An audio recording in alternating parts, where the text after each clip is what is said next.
Arkansas, for Arkansas. This is Inside Arkansas Live.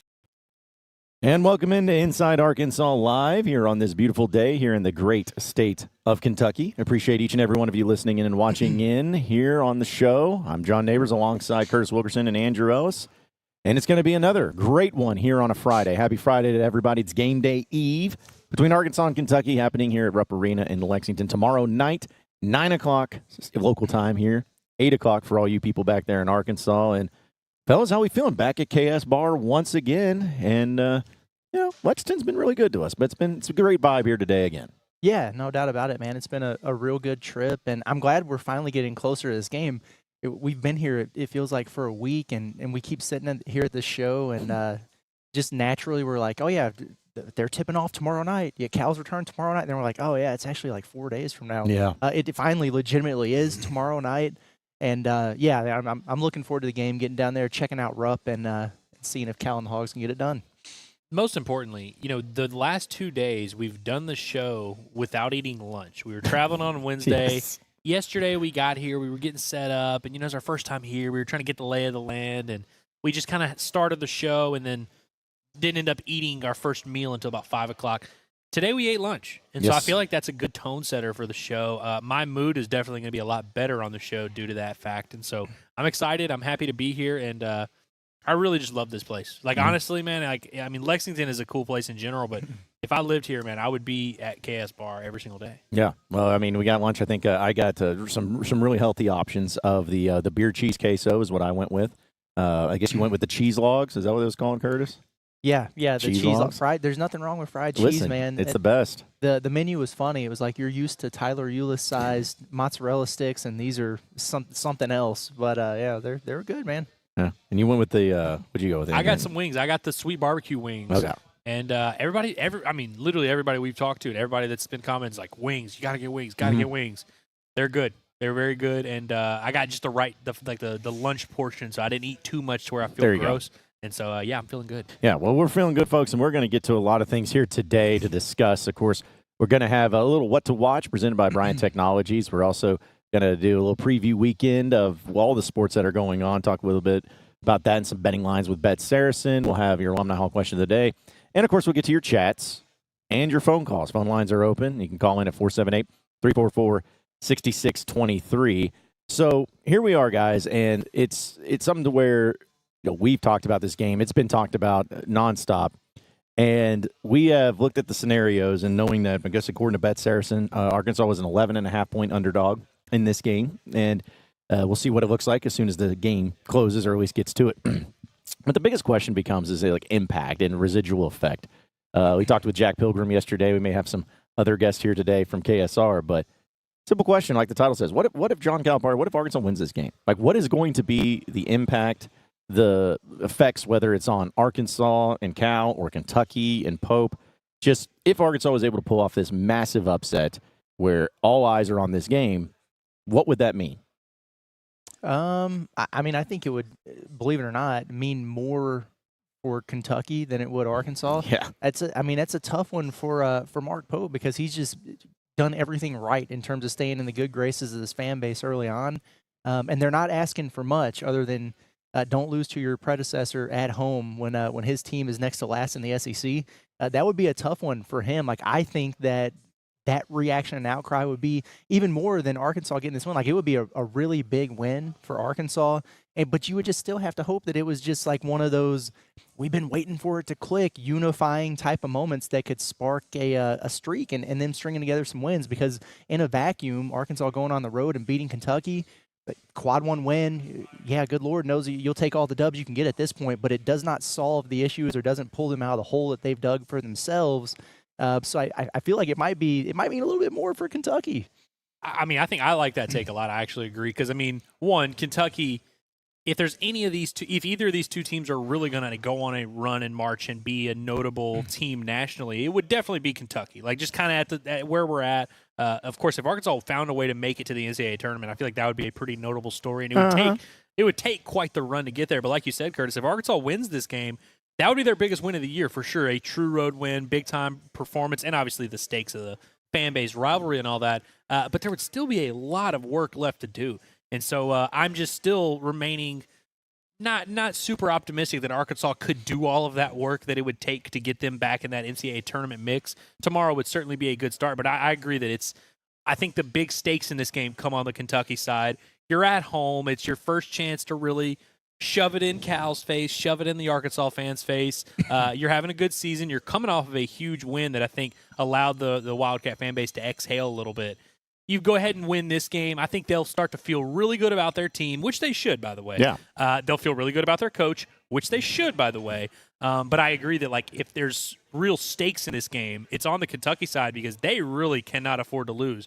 Arkansas shouldn't lose and can't really afford many losses, but it wouldn't really be that notable of a story if Arkansas came in here and lost as an 11-point underdog. Yeah, because I look at it as, I think we are all on the same page. If Arkansas is not an NCAA tournament team, and if they won this game, they're still not an NCAA tournament team because they have so much work to do. Mm-hmm. Like, it's still that way. Like, this is, of course, yeah, one win is getting you closer to being that again. But just coming off of that and saying, all right, well, I guess, you got 2 wins in the SEC. You're sitting at 2-6, and you still have, Auburn on the road, Bama at home. You got to play A&M twice. There's just so much in front of you that it really wouldn't have that type of impact of just, you go from being a non-tournament team to bam, you're a tournament team. It's not going to be that type of deal. And that's where, again, Razorback fans are going to root for Arkansas, of course. It just doesn't feel like the pressure is really on Razorback fans. We're like, oh, man, if we don't win this game, we're going to have to hear about it and all that. Folks, you've been hearing about it anyways. And it's just more going to be, as terrible as it is for me at least, I'm just going to think it's going to be funny. Yeah. It's going to be funny if Arkansas wins this game. Not because of what, like in a joking manner or that like, the season's a joke or this is a joke. Just because, again, there's no pressure. It's just like, if you guys lose when all the stakes and everything's on your end and you still can't get it done, you can't beat this terrible coach that you call John Calipari, I'm going to laugh. I'm going to think it's hysterical. And then I'm still going to continue on saying, hey, this team's bad and they're not a tournament team. Nothing's going to change on my end. But for them, they're going to have to live with losing to Cal and Rupp Arena for at least a year. And that's going to sting. That's just it, man. I think that's a good point. Honestly, things are trending towards Kentucky winning the war here. Mm-hmm. But you can still take solace in winning the battle. And this is one of the big battles right here.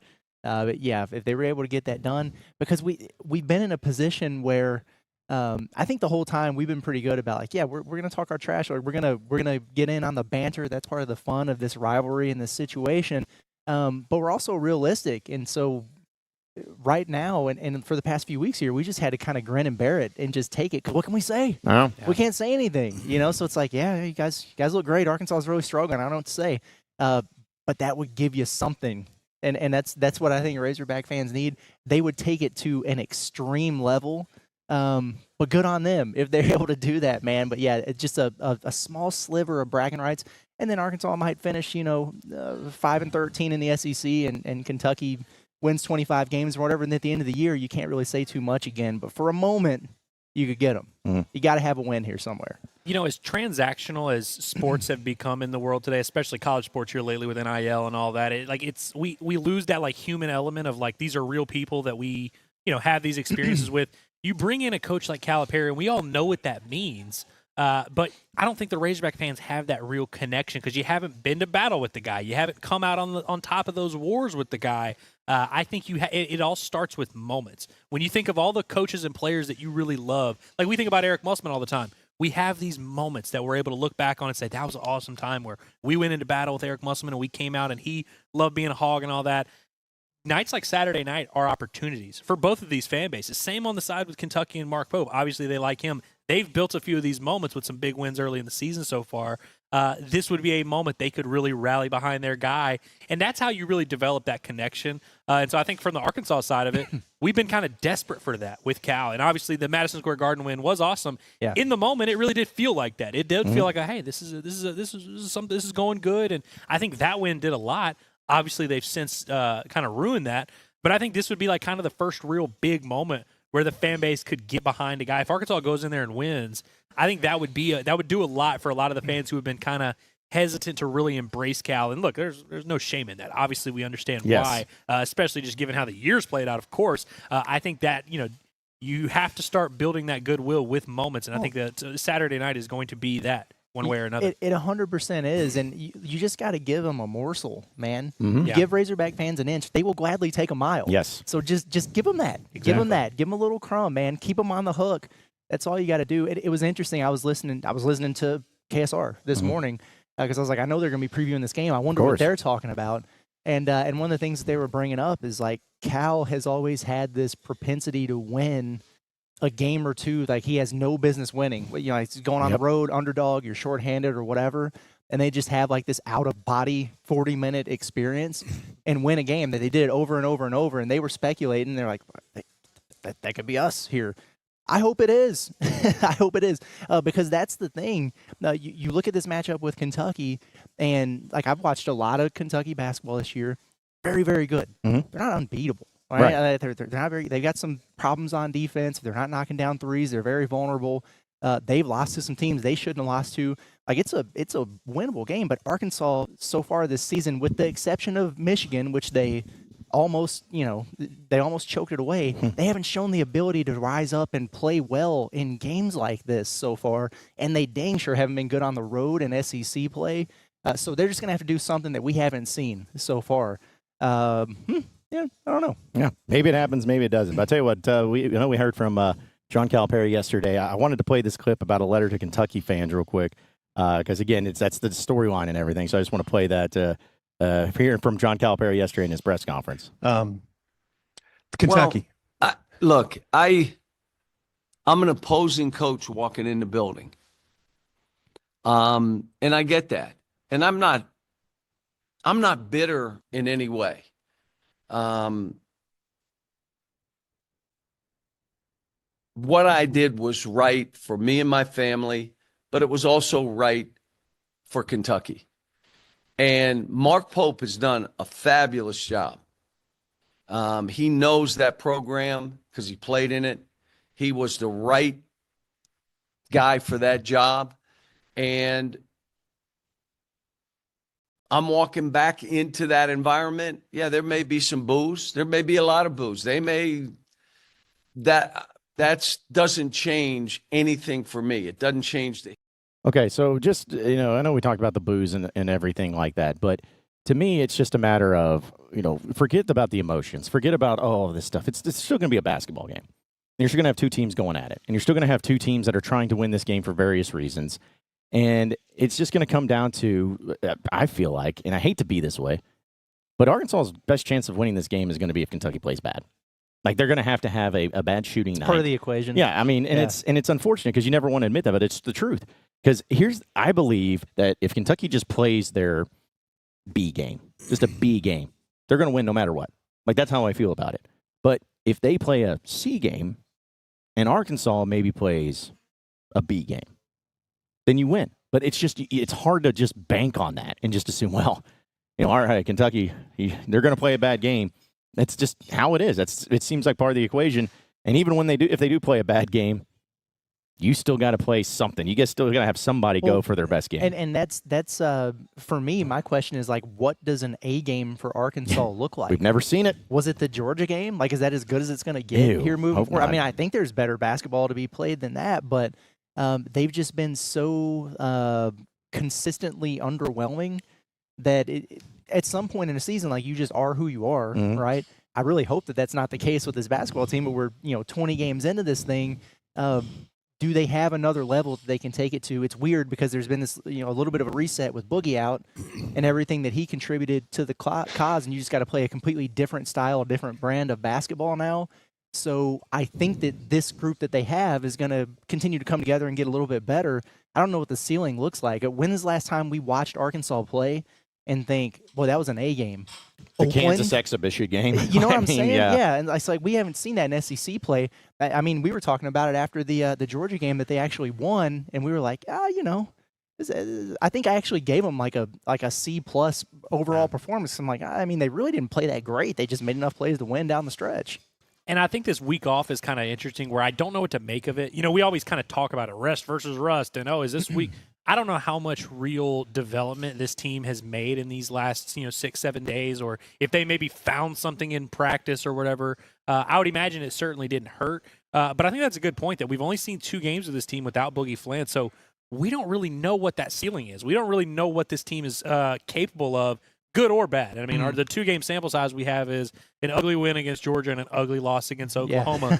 Two teams that are objectively worse than Kentucky, although one of them did bring it to the Cats.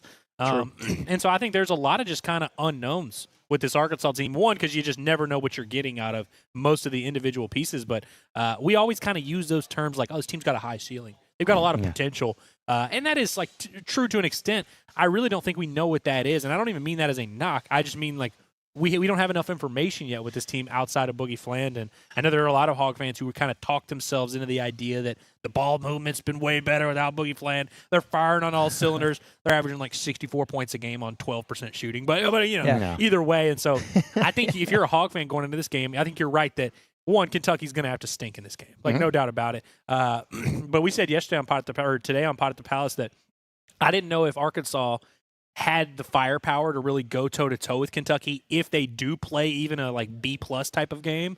But we don't really know that. And so I think this would be a good, if there's ever a time to show your capability offensively and to maybe reach that next level, this moment and this atmosphere would be a good time to do it. And I got to say, Kentucky's not the most stingy defense in the world, comparatively speaking to a lot of the teams that Arkansas's face. Arkansas still is bad offensively. Make no mistake about that.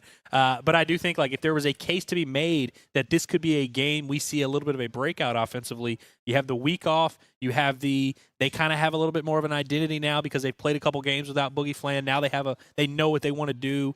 They've missed a ton of open shots, and you're facing a pretty lax defense.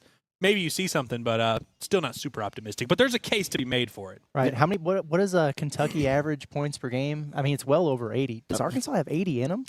No. I think someone in the chat earlier said Arkansas hadn't scored 80 since the Oakland game, which was in like early mid-December or whatever. Yeah, they've only scored over 70 a couple times or once in SEC 74 play, maybe. I mean, but that's how I feel. I think we talked about it a couple days ago. I was like, that's why if you told me Arkansas was going to score 80 points, I think they win. I mean, it's just because. Yeah. It'll be how disappointing would it be? I mean, it's going to be disappointing no matter what. But how disappointing would it be if Arkansas finally does play their like A game and they still lose? Like that's what's going to be disappointing. Where it's just Kentucky's that plays that type of game where they're just scoring at will, and Arkansas actually has Nelly Davis go for 24, and you got Duthier going for 20, and they're being efficient. They're hitting the free throws. It'd be really annoying. That would really irritate me if it actually is the Nelly Davis breakout game and they lose. I would be I'd be really upset if that were the case. But I just want the kids to have fun. Yes, I want it to be a competitive basketball game, be a 40-minute game. Worst case, like get it to where Kentucky's got to convert at the line. In the final, like have that type of performance. What I don't want is the Chad Morris against Alabama, where it's a blowout, but you look up and it's like, oh, Arkansas scored 80 in this game. They lost 107-80, but man, maybe the offense has found something. Yeah, they finally clicked. Yeah. They scored more points. No, none of that. Nope. None of that. Nope. No moral victories for it. Because even if Arkansas won this game, I'm not going to sit here and be like, oh, they're going to go on the road and beat Texas. I'm not going to say that. They got Alabama a week from now and Bud Walton. Watch out. No, it's just not going to change anything like that. But to go to your point of Kentucky, they're averaging almost 88 points a game, but they're giving up 76 points a game. Arkansas's averaging 76 points a game and only giving up 68 points a game. So, for what it's worth. Kentucky, it's weird with Kentucky where they're a type of team that can literally beat anyone in the country on any given night. When you play that style of play, you have the shooters and the spacing, and you have the firepower offensively. They're never out of a game, no matter if they're down 15 with 6 minutes left, like they're in a game. But I think they've shown also throughout the season that there's just weird matchups. They can lose to some weird teams, and I think that's kind of when Mark Pope was at BYU, that was kind of their thing. I mean, they got beat by Duquesne in the tournament last year, so it's like that's kind of the style of play they play. This isn't a team that's just so talented that they will be able to outdo a lot of these teams. It definitely won't be able to out talent Arkansas even with a depleted roster. And so I think it's not like Arkansas's up against Goliath here, and I think that's the way a lot of people view it. But this Kentucky team is like susceptible to lose a weird game to a bad team like Arkansas. Will they do it tomorrow night? I still wouldn't go that far, but like we talked about a lot on Pot of the Palace, it's not like Arkansas is facing this super well-rounded organization that's an unshakable group that can't be got. Yeah, it's not like those first Cal teams, like with John Wall and all those guys, that you're just like, oh man, you have no chance in that. It's weird that Kentucky is now like the team that maybe not the most talented team in the SEC, but they just play good. They're so sound. well coached. Yeah. Everything they're doing, there's a purpose with every movement they have offensively. It's got to be pretty refreshing for Kentucky fans, and I mean that dead serious. Yeah, we're gonna need to keep an eye out when that availability report comes out tonight, because that just it does change the makeup of this game. If they don't have Lamont Butler and Andrew Carr and Kirk Creasy, like that changes a lot of things for them. And if they do have them, like how healthy are those two guys? I think Butler's got a shoulder. But his thing is he's really good defensively, right? But if he's a liability offensively because he can't get his arm over his head or whatever's going on, like that's a guy maybe you can afford to help off a little bit more. You don't have to pay as much attention to as a shooter. Andrew Carr, he was out, and then he was available against Tennessee, and he played 1 minute, and then he got pulled, and we didn't see him again. It's like I know he's got back issues. He's a big part of what they're doing. Now, I'm not saying the Ansley Almanor dude's not good or that Jackson Robinson didn't do a good job of running the point, or Amari Williams, their center, which was an interesting look. But that stuff really changes the dynamic, and that's kind of where you're at. With the Razorbacks, who are shorthanded too, nobody feels sorry for teams who are dealing with injuries at this stage of the season. It happens to everybody, but it could help balance things out a little bit there and make the scout a little bit easier, because the main thing is if they don't have those guys, then that bench becomes a lot shorter for them, and all of a sudden you've got some freshmen who are talented, and those guys have done some good things for them, but it's a little bit different than bringing Almanor off the bench, or it's just something to keep an eye on. One last thing I'll say on this matchup particularly is Arkansas defensively has been a lot better here the last couple weeks. Like, we really haven't seen Arkansas getting exposed. A lot of the times when Arkansas gets in trouble, it's when just people win one-on-one matchups, whether it's the guards not being able to stay in front of someone or the big men just not being able to contain someone down low. Kentucky's not the type of offense that obviously they're capable of scoring 100 on anybody, but it's more of a set three-point shooting. It's not a bunch of iso ball off the dribble, just winning one-on-one matchups. And so I wonder how that matchup's going to look for Arkansas, because they've been pretty good at being able to kind of defend other teams' actions and force them into tough shots. A lot of times they just are susceptible to just good players making good shots and winning one-on-one matchups. But that's not really the kind of matchup you're looking at here. I'll tell you what, let's go ahead and get into what to watch for, presented by Bryant Technologies, folks. It's a dedicated service that's high-quality network infrastructure and has security cameras that can really help out not only your home but also your personal business. And they take pride in their exceptional workmanship and their commitment to helping businesses and operations seamlessly keep connected and stay secure, whether it's for structured cabling, security camera installation, digital signage, TV mounting. Bryant Technologies has you covered in every walk of life. They also service the entire state of Arkansas as well as bordering states. That includes Louisiana, that includes Texas, Mississippi, Tennessee, Missouri, Oklahoma, all of it. They can help you out no matter what. So have Bryant Technologies help you out with your network and your security needs. All you got to do is give them a call today at 870-883-0330, or you can check out their website at BryantTechnologies.com with that S in the middle between Bryant and Technology. BryantTechnologies.com. It's Bryant Technologies, quality work, guaranteed. So here's what I'm thinking about with the game tomorrow. What I'm going to be watching for is DJ Wagner. Mm-hmm. It's DJ Wagner because, we talk about Cal and get booed, whatever. Forget that. DJ Wagner is one of those players, and I've talked to some Kentucky fans here, and we've talked to some Kentucky media where they were kind of frustrated that he kept playing last year and playing a lot more than some of the other select players that they felt like should have played more. And he's always been Cal's guy. That's what they've always got. He's always got this thing. He's got to play him because he's Cal's guy. And DJ Wagner, I'm not saying he's been bad this year, but it's like there hasn't. Sometimes almost forgives. Like, oh yeah, he's there. Like he plays a ton. Yeah. And with Boogie Flan going out, it kind of got handed to him. Like, all right, you got to do this. You got to be that guy. And so, of all of the returnees to this game, of all the things going on with it, like that Big Z, Theo, whatever, I think DJ Wagner and seeing what he's going to do in this game, knowing how people maybe felt about him here, and also what kind of thing he's had to deal with and had to be handed, how is he going to handle that? Yeah, for a lot of the reason that you mentioned, he's the former Kentucky player that I could see having even more of an extra chip on his shoulder, for those reasons. And he's so key to this game for Arkansas. If they're going to find any success offensively, one thing Kentucky struggles at is guarding the ball and keeping guys in front of them.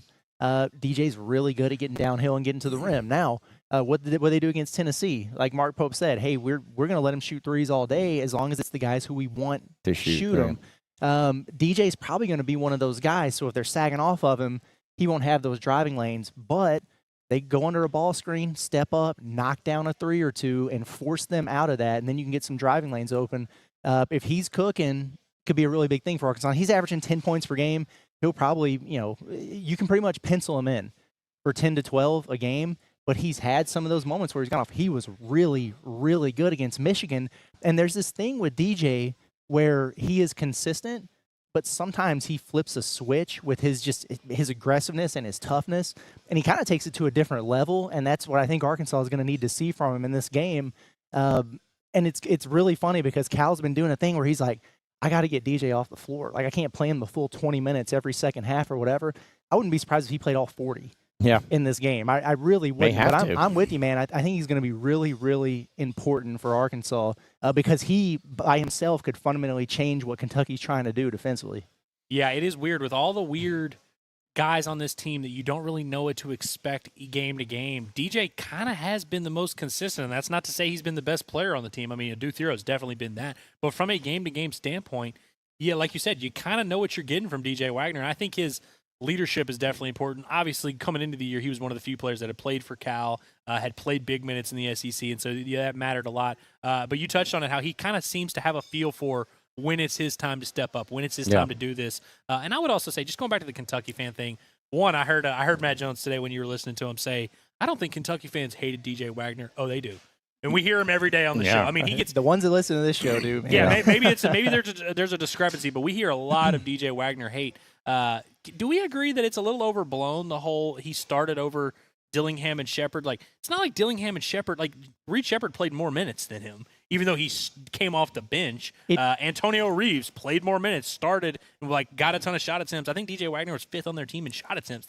It's not like this thing where DJ Wagner was hogging the ball and getting in the way of those guys. Those guys were drafted in the first round. It's not like how much did he really get in their way? And down the stretch last year, once they kind of figured out some of who their top guys were, it's not like he was really this guy that was disrupting Kentucky's flow offensively or anything. Yeah, I wonder if it was like post-injury, like when he wasn't himself. Maybe if that was some of it. And then two, I didn't watch enough Kentucky basketball to know if it impacted them on the outset of games.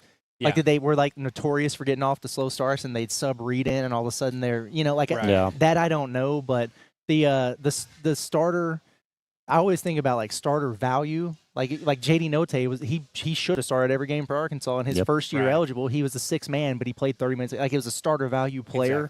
Exactly. So I don't know, but yeah, I mean I couldn't say a word about DJ Wagner after he committed up until the start of the season without people being like, good luck getting your better players on the floor. And of course, look, when you're a 5-star recruit, a guy that, I mean, DJ Wagner from the time he was 12 years old was kind of billed as this next big thing. And so, look, I get if you're disappointed with his output and thought he'd be better, and you mentioned the injury, I think that was certainly something that slowed him down. And Cal talked about that a lot leading up to the season, that he felt like the injury affected him more than they realized. But yeah, it definitely felt very personal with DJ Wagner, with the Kentucky fan base. But really, just going back to his feel as a player, I think his leadership matters, and I think his presence and his consistency in a matchup like this, we'll see how he feels. Maybe he'll get in front of his old school and he'll go balls to the wall and be crazy. But I think his kind of steady mindset and mentality on the floor will really help Arkansas. And I feel like he's missed a ton of shots since he took over that kind of lead guard role, but I feel like he's done a good job of kind of setting the tone and getting Arkansas set up offensively. They just like to miss a lot of shots. I will say, real quick, I just want to pull up this comment from Evan. He says, never hated DJ. He didn't make the lineup decisions. And I think that he wound up catching a lot of the flack for decisions that Cal was making on starting him or whatever. Like, he was almost catching the strays for it. What was he going to do? Be like, Coach, don't play me. No. don't. He's not Mark Sears. Right. He's not going to say, hey, take me out. Jalen Graham did that, remember? Yes. When Muss was like, hey, I was going to start him. He didn't want it. Oh, my he didn't want to start. So. Well, and also it's like, are we really going to like pretend like starting a 5-star freshman who you may or may not have had to promise something to get on campus? Like, it's a pretty normal thing that happens. And I get it. You had talented guys on the bench, but again, it's not like Kentucky didn't play Reed Shepard. He played a lot, and he played very well. It's not like Dillingham didn't play. He played a lot, and he played well. Yeah. Real quick before we get into the chat, I want to play this clip again from Cal talking about just Adu as well as DJ and Z and their return back to Rupp Arena. Yeah, I'll do that today, where the four of us will sit down. But let me just say this. There'll be some emotions now walking into Rupp Arena. There will be. For me, you're not going to erase from my mind what we've done there. And you can't erase history. It's what it was. For them, last year, some of the stuff we did was, and they were all part of it. So, walking in, there'll be emotions. There'll be, things that, I'm going to walk in. Now, we walk in Friday night, so I get to run a little run through in Rupp. We'll be in there Friday night. But, it's, you can't, I cherish my time there, and so does Ellen and our family. Great friends, lifelong friends they'll be. Now, I want you to understand, even my friends are Kentucky fans. They grew up with Kentucky, and they're going to be Kentucky fans. Now, I hope they have Red Sox on, but that's what it is. And, I look forward to walking in the building and, as an opposing coach, I'm the opposing coach. In my time, I don't remember them ever cheering an opposing coach. So I'm fine. All I know is the fans, they're terrific. They were terrific during our run. They're engaged. And my guess is they're going to be really engaged on Saturday. Does anybody wear Red Sox, do you think, Kentucky fans? Any in that? Underwear. I think underwear. Yeah, maybe the undies, but I do not imagine. Hey, Big Blue Nation, we'll ask you guys. Are there going to be anybody that's going to be wearing Red Sox tomorrow to the game? I can't imagine. No, I can't imagine either. Okay, so we know that they're going to Rupp to do a shoot around tonight, so we'll stalk them. We know where Cal is Apparently going to get his Dunkin' Donuts tomorrow. So yeah, we might just be straight TMZ paparazzi thing. We may have to do it if that's the case. Somebody sent me the what do they call it, the coordinates or whatever for where he walks the dog. Yeah, which won't be a thing now, but wouldn't that be hilarious? Drop a pin, Cal. Drop a pin for us. Share the location so you can do it on Find My Friends, something like that. So, but yeah, hey, a few people here in the chat that we'll get into.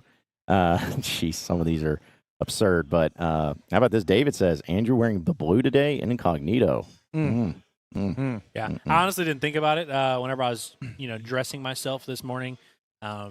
It's not really a Kentucky blue. I would say it's like closer to navy. Yeah. It's a Bucky's hat. Like I don't know if these are really like Big Blue Nation standards colors, of that, but I understand. It's kind of reminds me of the suit thing where it's like people are looking at like a blue suit, which is just like if you're wearing a suit, it's probably gonna be one of three colors, and blue is probably Just in it. one of They're them like, very and common. red's not. No. Is he wearing it because he hates us and he loves Kentucky?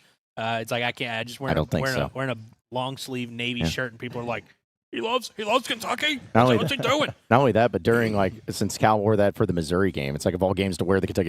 This is what I'm going to do. I'm going to drop it during the Missouri game. But our guy Logan, he did say he's like, no beer money for Andrew today. Maybe a Kentucky fan will sponsor him since he's wearing that god ugly blue. So this is could not be. I mean, it's a blue, but it's not even close to Kentucky blue. Yeah, it's not. It's just. But here's the deal too: is like blue's a great color. I love wearing blue. You love wearing red. Blue's just it's sorry. It's hard to not have blue in your wardrobe. My favorite pullover is blue, and I wore it on the plane because I knew I figured I wouldn't really be able to wear it in here. I mean, I could absolutely wear it in here, but I would catch the same crap that Andrew's getting right now. That's why I didn't do it. Y'all just need to go outside y'all's houses, bro. Like, there's going to be people wearing different colors. It's not always especially because the game's not today. Like, if I wore this to the game tomorrow, I'd kind of get it. Yeah. It's like, not going to do that. like, just relax. I think it looks good, man. Yeah, it's a good looking shirt. Let's see. Thanks. You're welcome. We also have, I guess, Sarah. Yeah, Sarah Kate says, does Cal get tossed in this game? I started this because could you imagine if he just loses it? I hope it happens. I hope he goes back to the well he went to in 2020 where he gets ejected to fuel the run for Arkansas. I'd appreciate it. What would it take for Cal to lose his mind and Rupp? And I think Not so. much, actually. I don't think. Really. Well, yeah, he might be wound up tight. Because I remember so- in 2020, that was very clearly an intentional ejection. Oh, yeah. Like I think and coaches do that a lot, where it's like they kind of sense the moment. So I don't think it'll take a ton, honestly. I think it'll just be like if he feels the moment's right, he feels that crowd. He feels it's a way to get them to, like, get his team motivated. But to me, I think the worst thing would be if they still took a loss and then it was to Kenny Payne as the assistant coach. Oh, could you imagine? That'd be Yeah. something, man. The Could yes you man imagine himself. Kenny Former Payne Louisville getting head a coach. dub at Rupp? Oh my God! All right, now I figured out what would be the best Cal- way to win right here. Like, that would be so funny, man. Cal ducks his return to Rupp, intentionally gets tossed, and then Kenny Payne gets a dub. Oh my! Y'all won't be able to tell me nothing, man. Nope. Go ahead and write the script right there. I mean, you won't be able to get the better dream than that. of dreams. Yeah. Yeah, that would be just perfect. Also, Razorhawk says Curtis would be better off with this current roster offensively, run and gun, jacking threes, or Tony Bennett, Virginia basketball. They're kind of moving towards Tony Bennett basketball there. They're just not doing the pack line defense, but slower pace and everything like that. I can't recommend that this team goes run and gun jacking threes with the way they shoot threes.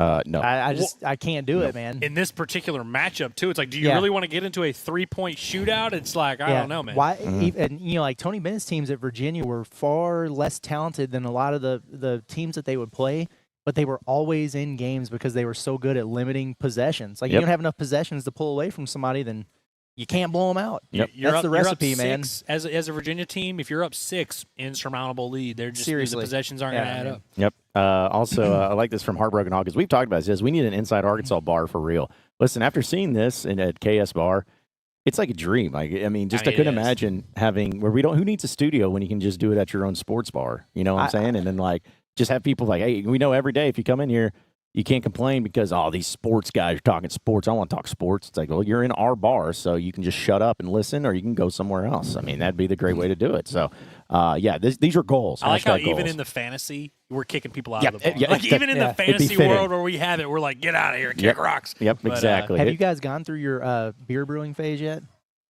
No. Beer brewing phase? My like, buddy getting the hops Brendan myself? did. My buddy Brendan did. Brewing the garage. Me it and was my dad awful. used to do that. And, we never really figured it out, but we would be batching it up, and then we'd be drinking the beer we bought at the store, while we were watching. It's like, we could do this. Yeah. Doesn't have to be anything too special, too fancy, nothing too big. No. I like this inside Barkansas. I think we need, but if it's inside Barkansas, I think we have to have dogs in there. See, that's what I'm out on, because everyone's going to be like, oh, it must be a place where dogs can go. Nope. But seriously, though, I'm glad that pretty funny. I It is a appreciate good these one, though. comments, Yes. and it's a thing. We're planting the seeds now. Yeah.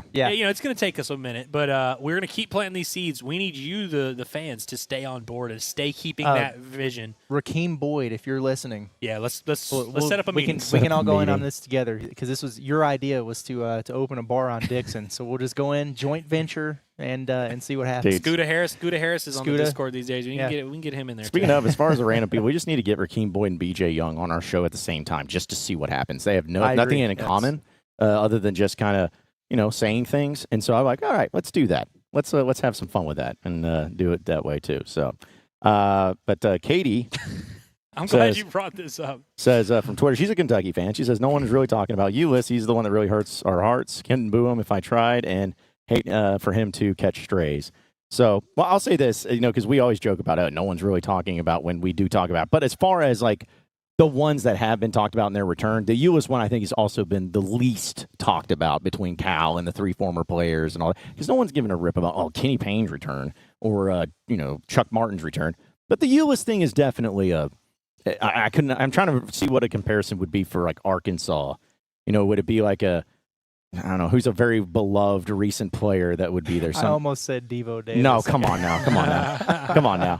No, but I think like a Jalen Williams, like, That'd be a good one. because everyone loved Jalen. He was there for a couple years. If Jalen Williams is an assistant coach against Arkansas, that's going to be I'm gonna heartbreaking. cry tears. Yeah, and that's probably how they feel too. It's like, oh man, that sucks. Also, I love Jack Pilgrim. Does a great job. We appreciated him joining us yesterday. What the hell is he talking about? He was like, I just don't think Ulyss is a good fit for the staff with Cal. What the hell was that? Yeah, I that's remember interesting. that. Yeah. Because I brought it up and he was like, yeah, it's just not a great fit.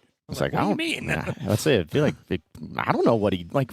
Also, he's like the 9th assistant on the Yeah, bench. that's what I'm Yeah, I was saying. like, I don't know if there's a If bad he was, fit there. If he was the lead assistant behind behind Cal, then it'd be like, okay, maybe. But I'm like, Is he really making a difference? Like, is he going to be the make or break for the team and the recruiting? I don't know. Same with Brad Calipari. When people make a big deal about that, I'm like, I don't know if the pregame workout guy is really moving the needle that much. No. But who knows? No. Appreciate the super chat from King Command. I hope that's how it says. Says, don't forget about us when you get a job at ESPN, John. And Kentucky fans, don't forget to show up in the chat after the loss on Saturday, Hogs by 90.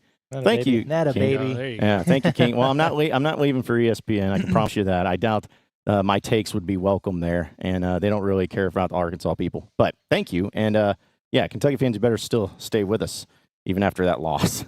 Hawks by now. I like the confidence though. Yeah, I got to pull one up here. Go ahead. Because it's been the elephant in the room. Does the picture of shirtless Ryan Lemon to John's left make you feel intimidated? Well, dude, speaking of Brad Calipari, That's electric, he's got the earn not given on his chest there, which I'm assuming is an ode to Brad Calipari. So they're right here. You can't see it very well on the camera, but yeah, it's earn not given, and he's shirtless. I'm sure there's awesome, a story. I'm sure there's a story. So yeah. Who knows? Maybe if Arkansas wins this game, one of us can replicate that exact picture, and they have to hang it in here. And they have to hang it here in KSBAR. I like that. Yeah. You definitely seem like the guy who winds up on a random bar wall shirtless. Me? Guy of the operation. Of all of us? Come on. I think so. I think it's you. I mean, probably. It's probably true. I can't deny it. Especially if Arkansas was to win this game, that'd be something. You never know. Yeah. Again, we don't know. We honestly, truly do not know. Let's see. A few other people here in the chat.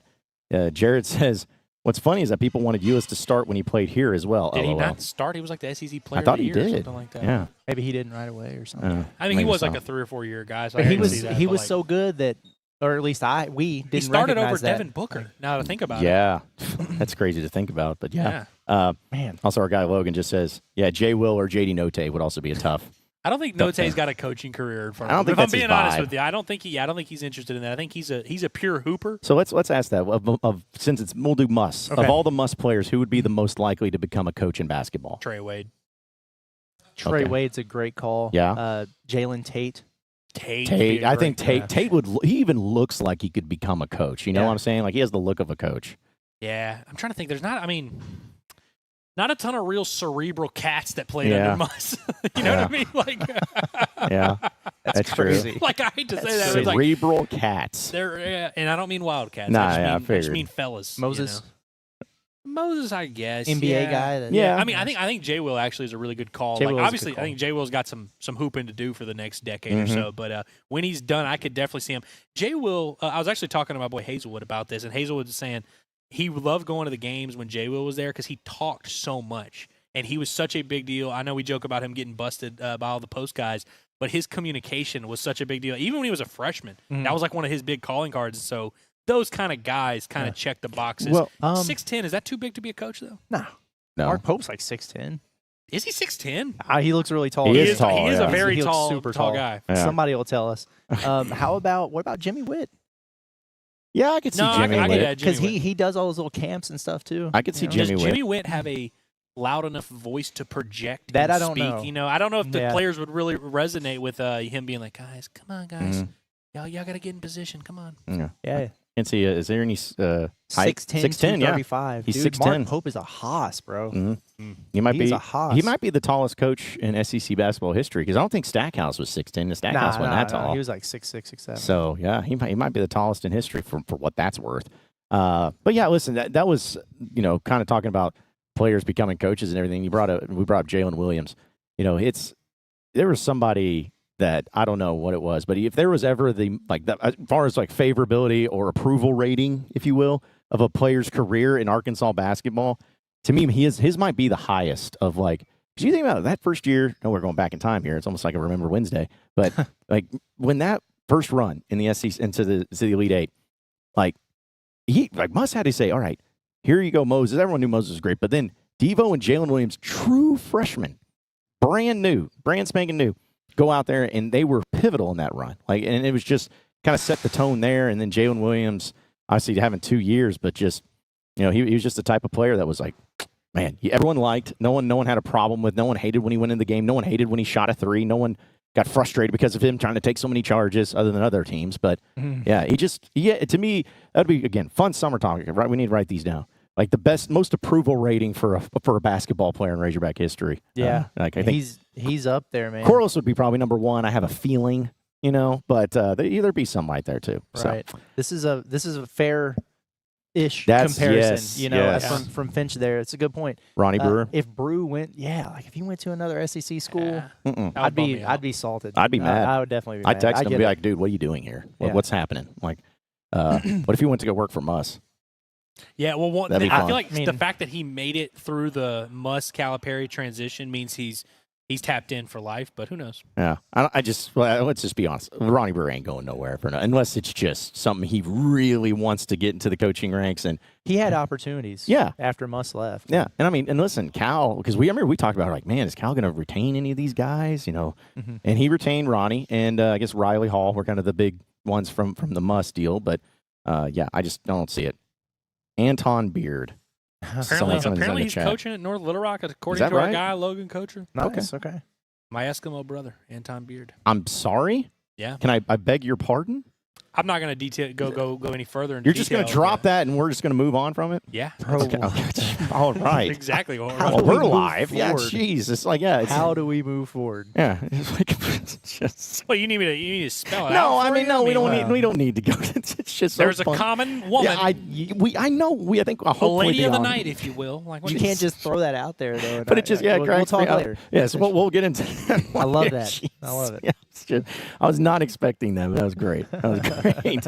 Oh, man. Let's see. We'll get into some other of your chats and also some other fun segments that we'll have here on the show. Guys, we have a caller from Louisville. You want to take a Kentucky caller? Sure. His name's Dustin, I believe. Kenny Payne fan? Yeah, perhaps? maybe we'll give it a shot. Give it the old college try and see what happens. What's going on, Dustin? Good morning, gentlemen. How are you? We are great. Good, brother. Good. Hey, I hope you guys are enjoying your time in Lexington. Weather today is absolutely beautiful. Not bad. So hope you guys get a chance to go to Ashford Stud Farms. A lot of past Kentucky Derby horse winning horses are out there that you guys can see. Nice. So it's real cool. So if you get a chance, make your way out there before you leave town. Okay. Yeah, we'll do our best, man. Yeah, we'll definitely make it happen. Well, the reason I called today, and I'm a little under the weather, so I apologize for that, but there was an expectation for DJ, right? Mm-hmm. So let's back up here just a little bit on DJ and kind of how that played out. Obviously, Milt, right, went to Louisville. Obviously, his dad played for Cal at Memphis, but DJ was the number one overall player in the 2023 class. McDonald's MVP, Iverson MVP, EYBL number one player on the circuit. So when you're talking about an expectation, it didn't get any bigger than for DJ coming in. Okay, so then to not meet that expectation only, like previous number one players have under Cal, begun a rumble. On top of that, you have a local kid. His dad goes to UK, legend at UK, Jeff Shepard, two-time national champion Jeff Shepard, 96, 98. Born and raised 45 minutes southeast of Lexington, South Laurel. And every Kentucky fan grew up watching Reed in 7th grade, 8th grade, 9th grade, so forth and so on.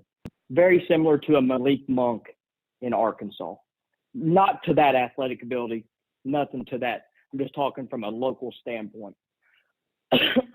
So when Reed came in, there was no expectation. Very, very little. Very little. He was planned on being a 3-year player.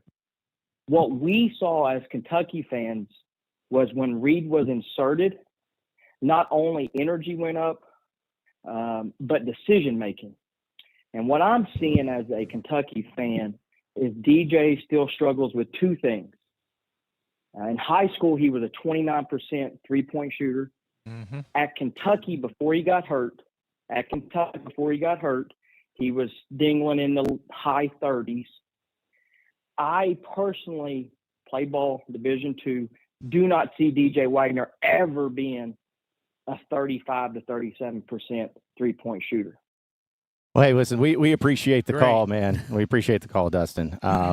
Yeah, here's the deal. It's like, I don't know. I feel like when expectations have to deal with players, we've seen that even in Arkansas. I think back to, the Mitch Mustang era, in football. I know it's football, but, there's when you're the number one player, you are a 5-star, you're at a position that it's like there's an expectation. And if you don't live up to that expectation, I'm not saying there's hatred, but there is a little element of a resentment because you're just like, you were supposed to be our savior. You were supposed to be the guy, and you fell short. Forget if he was overrated or overranked by, sites or whatever it is. It's like you failed us because you had this expectation. And in some regards, I get it, but in other cases, I'm like, I don't think that player came in to whatever school and saying, you know what, I am the greatest thing ever. I'm going to be the greatest thing ever. I'm going to deliver this. They're just there to play ball and to try to get the best they could be. And if they fall a little short or if they struggle a little bit, I don't see it as like, oh, they're the ones that let you down. It's just, that's sports. Sometimes you got guys that get overrated a little bit, and that's at every level. That's in the NFL, the NBA, it's in college, it's in high school. Sometimes it's just like that. And it's the way it goes. It's unfortunate, but it's the way it goes. Yeah, and the Reed Sheppard aspect of it complicated things because like he was pointing out there weren't super high expectations for him to be much of a contributor right away. And then he just completely popped off. And then all of a sudden you have a little bit of a log jam. And then you have the guy that, like you said, maybe some promises had to be made there to get him on campus. Or maybe it was you that said it. Either Andrew, way. yeah. That was a great point. But has an awesome point, But that guy's underachieving. And then you got, a hometown hero or is overachieving. And that does put you in a tough spot there. The three-point shooting is true. Throughout the course of non-conference play, DJ, his shot selection was great.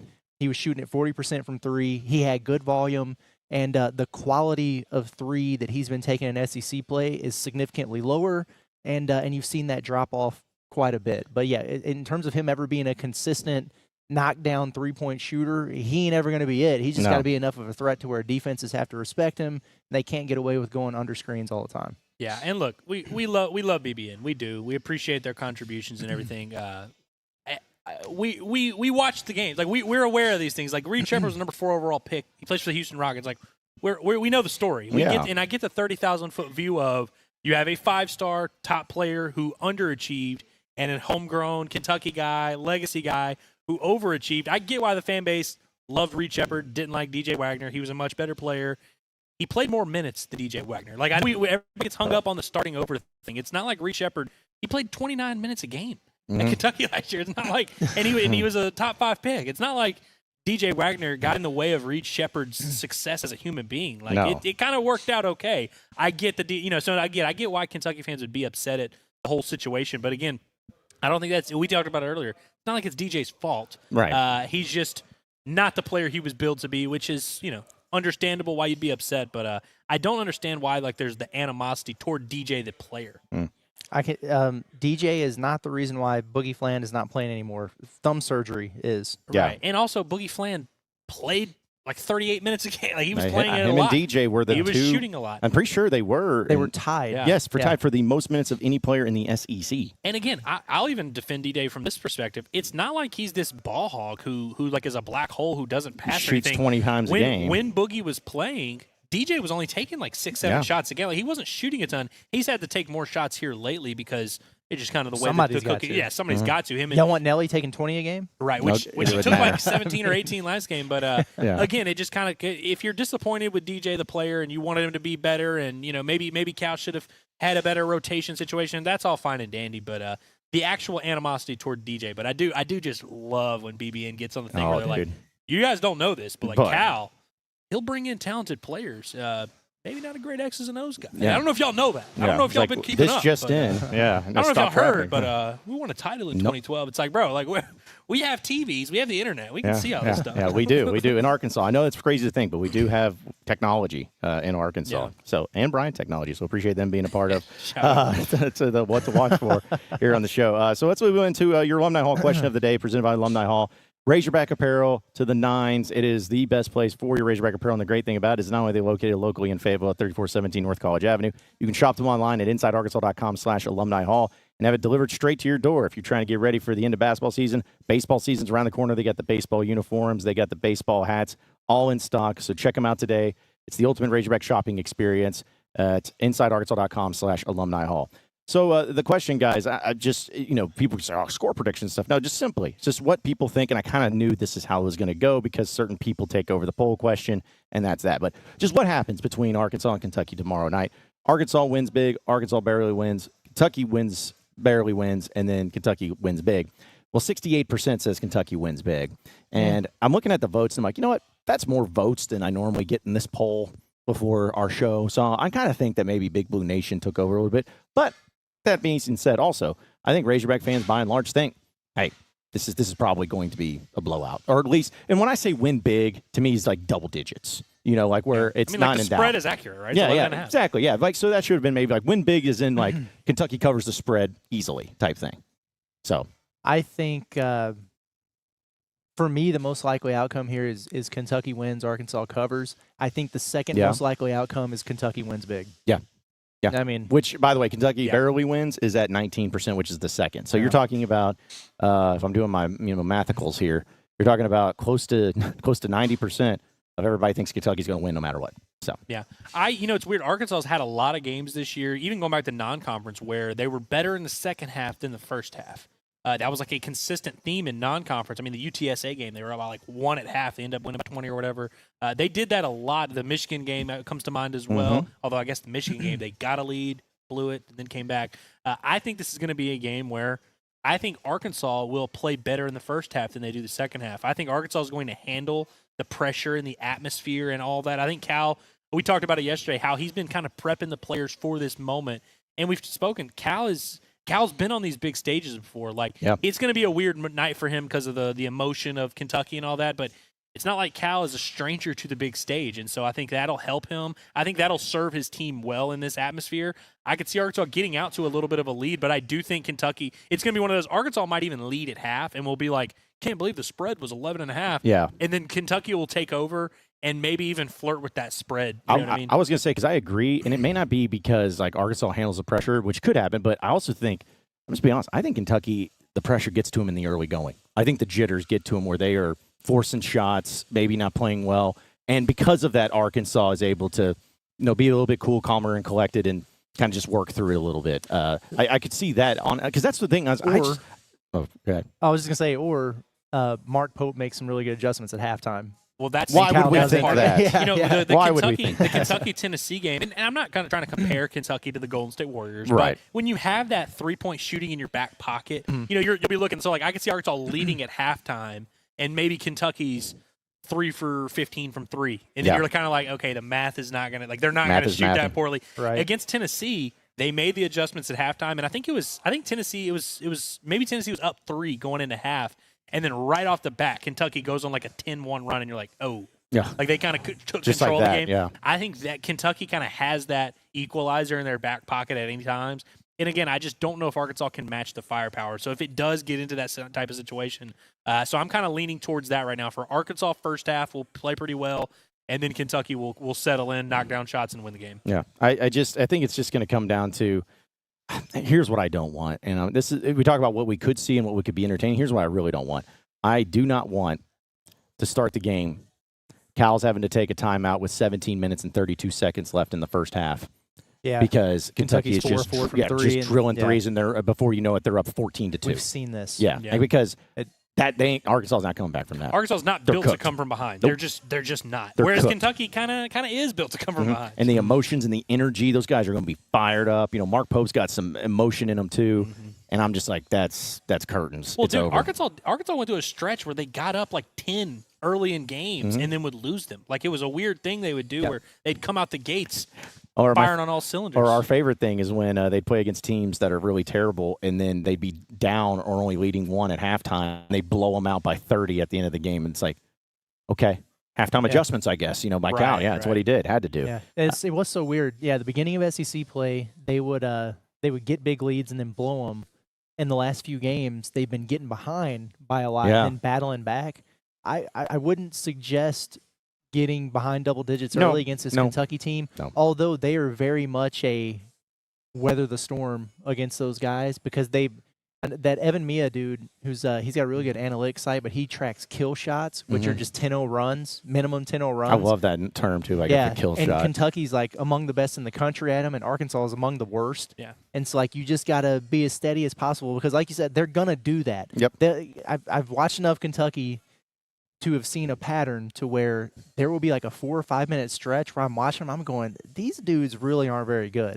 And then, boom, 16-2 run because they hit some As threes. quick When as they that. played Florida, man, it just felt like anytime there was a break in the game, anytime there was a lull, there would be like a boom, boom, 2 threes. Yes. And it just felt like they kind of had spurtability, as Eric Musselman would Spurtability. call it. And then they have that where like they almost take like heat check threes, and it's like it kind of comes in bunches. And so they definitely have a danger aspect to them, especially offensively, that Arkansas just really doesn't have. Arkansas has good players. They can do what they got to do, but they don't have that like where you have to be on your P's and Q's defensively any second. Any lapse in judgment defensively can get you burned. Kentucky definitely has that. Well, I was just going to say, well, too, it's like even if Arkansas leads, it's not going to happen, but if they're leading this game by 10 with 2 minutes left to go in the game, I still don't feel good about it. Like I don't feel good about it I would either. feel good about it just because for a lot of reasons, but mainly Yeah. also because of Kentucky and how quickly they can, like you said, just go on a run and change the entire landscape of the game. Yeah, for sure. And you know, the other thing about Kentucky that I've noticed is they're very predictable about when they're going to make a team pay for a mistake. They don't Yeah. force a lot of turnovers and stuff, but like a long rebound or a 50-50 ball, just one of those things kind of goes their way, and it's so obvious. It's like, yep, here comes a three. Boom, there it is. And they're very good at shifting momentum like that. And for Arkansas, a team that just doesn't have the firepower, like they're not the team that's going to go down there and answer right away. So they've got to stay real level-headed, and it's just something that worries me about them. Let me ask you guys this. If Arkansas won, I know we're playing that what-if game today, but if Arkansas won, we know a good idea of how Cal's going to handle a win over Kentucky in this moment. He's going to go in press conference. That was a good team. That was a good team we beat. We're lucky to get out of here and win. I mean, that's what he's going to do. But what do you think the players? Because we haven't seen a whole lot of over-jubilated emotion from, because they haven't had a lot of wins, just being honest. But, if they go in and they win, like what is Nellie Davis? What is Do Thero? What are these guys going to react to where this is going to be, without question, their biggest win by far in a hostile environment? I'm just curious, are they going to be business as usual, going to the locker room and, or maybe give some high fives and all that? Or are they going to be like pushing each other and fired up, what is that going to be? It would be a celebration for sure. They better have all three former Kentucky guys at the podium They after better. the game too, if it happens. What I want to see on camera, and so we can start adding it into our intros, Yes. is every one of those former Kentucky guys, if they win, going up to the camera with the Ooh. that's what Have you we want to seen? see. I know we haven't seen Cal really call the Hogs. Have we seen any of those three guys? I think we maybe at like one of those, like the Hot Springs Pine Bluff thing, maybe they did. But I kind of want to see a Big Z like calling the Hogs. Like I want to see something like that. But I will say, I want to see Big Z put the big plastic hog hat on, like that would be something like good. that, because that's just put that in the Crystal Bridges. Just put it up there. That man. would replace the Big Z double birds that we have already. Yes, or Photoshop the hog hat on the double bird. Do it that way. I Something. like that. Yeah. But seriously, though, morale, it's hard to win a game and not have your morale go up, not have your confidence go up. I think it would undoubtedly be resume-wise and just team chemistry-wise and just vibes-wise the best win of the season. You could not have a better win if you're this Arkansas team at this point in the season. They're about to enter. We said they're going to have a lot of work to do, win or lose. You need a big confidence boost like that. And again, I come back to those Kentucky guys. We've talked about them, in depth, all of them here. There has to be part of them that looks over and is like, should we have left Kentucky? Are we sure? We left Kentucky, we came here, and it kind of sucks. And I don't like losing. And that kind of stuff has to be maybe in the back of their brains, maybe deep down. Maybe they won't quite admit it, but that has to be a factor. Has to be. So I think going out there and winning a game like this would have to just make them feel so much better and say, you know what? This year has been tough. It's been not what we wanted, but we went out there and got a huge win. And again, I also think throughout this week off, that kind of gives you a chance to mentally reset as a team And whether it's true or not, that's the kind of stuff, and you know this, Curtis, as a high level coach with big time experience, one way to put drawing up the chalk. You know that like you're trying to convince yourself of all these things. You're trying to say, all right, we've got our chance to catch our wind. We got to go on a run. It starts now. So you win this first game after the break. That makes it a little bit easier to sell that. And I think, again, is this team really going to turn around and go on a run? Probably not. But again, if you're trying to kind of convince these guys, get the morale up, and convince these guys, hey, we still have a chance to be great. You go out and win a game like this, that helps sell that belief a little bit more. And so will it matter long run? No. But I think it would help a lot to go out there and just have something to hang your hat on. So what you're saying is, Andrew, that for 2 hours today, for 2 hours, maybe even 3 hours, best team in the country. Arkansas was the best team in the country today, just like Houston Nutt, of course, said. I'll allow it. Yep. And just let everybody know, the KSR, Matt Jones, will be joining us at 2:45. He's going to be coming in to his own bar here and hanging out with us. So 2:45, right. Eastern time, 1:45 Central time. So just to get everybody an idea there. So looking forward to having him on. I'm sure he'll have some. You think he'll have some opinions, some takes? I imagine he probably will. Kill? Yeah. Okay. We'll see. Should be fun. But yeah, we appreciate everybody chiming in. Appreciate Alumni Hall for being a part of it here on our question of the day. And also, too, let's go ahead and get into a little SEC update presented by Rhoback. Go to Rhoback.com. Use promo code HOGSBY20. Get 20% off your first purchase at Rhoback.com. You know, SEC is always fun. And then Saturday, of course, tomorrow, not only do we have the Arkansas-Kentucky game, which obviously is the biggest game in all college basketball history, but you also have a Florida-Tennessee game happening at 11 a.m. Central, 12 noon Eastern. That is in Knoxville, and I know Tennessee took an L this past week at home, but man, that has potential to be a really good basketball game.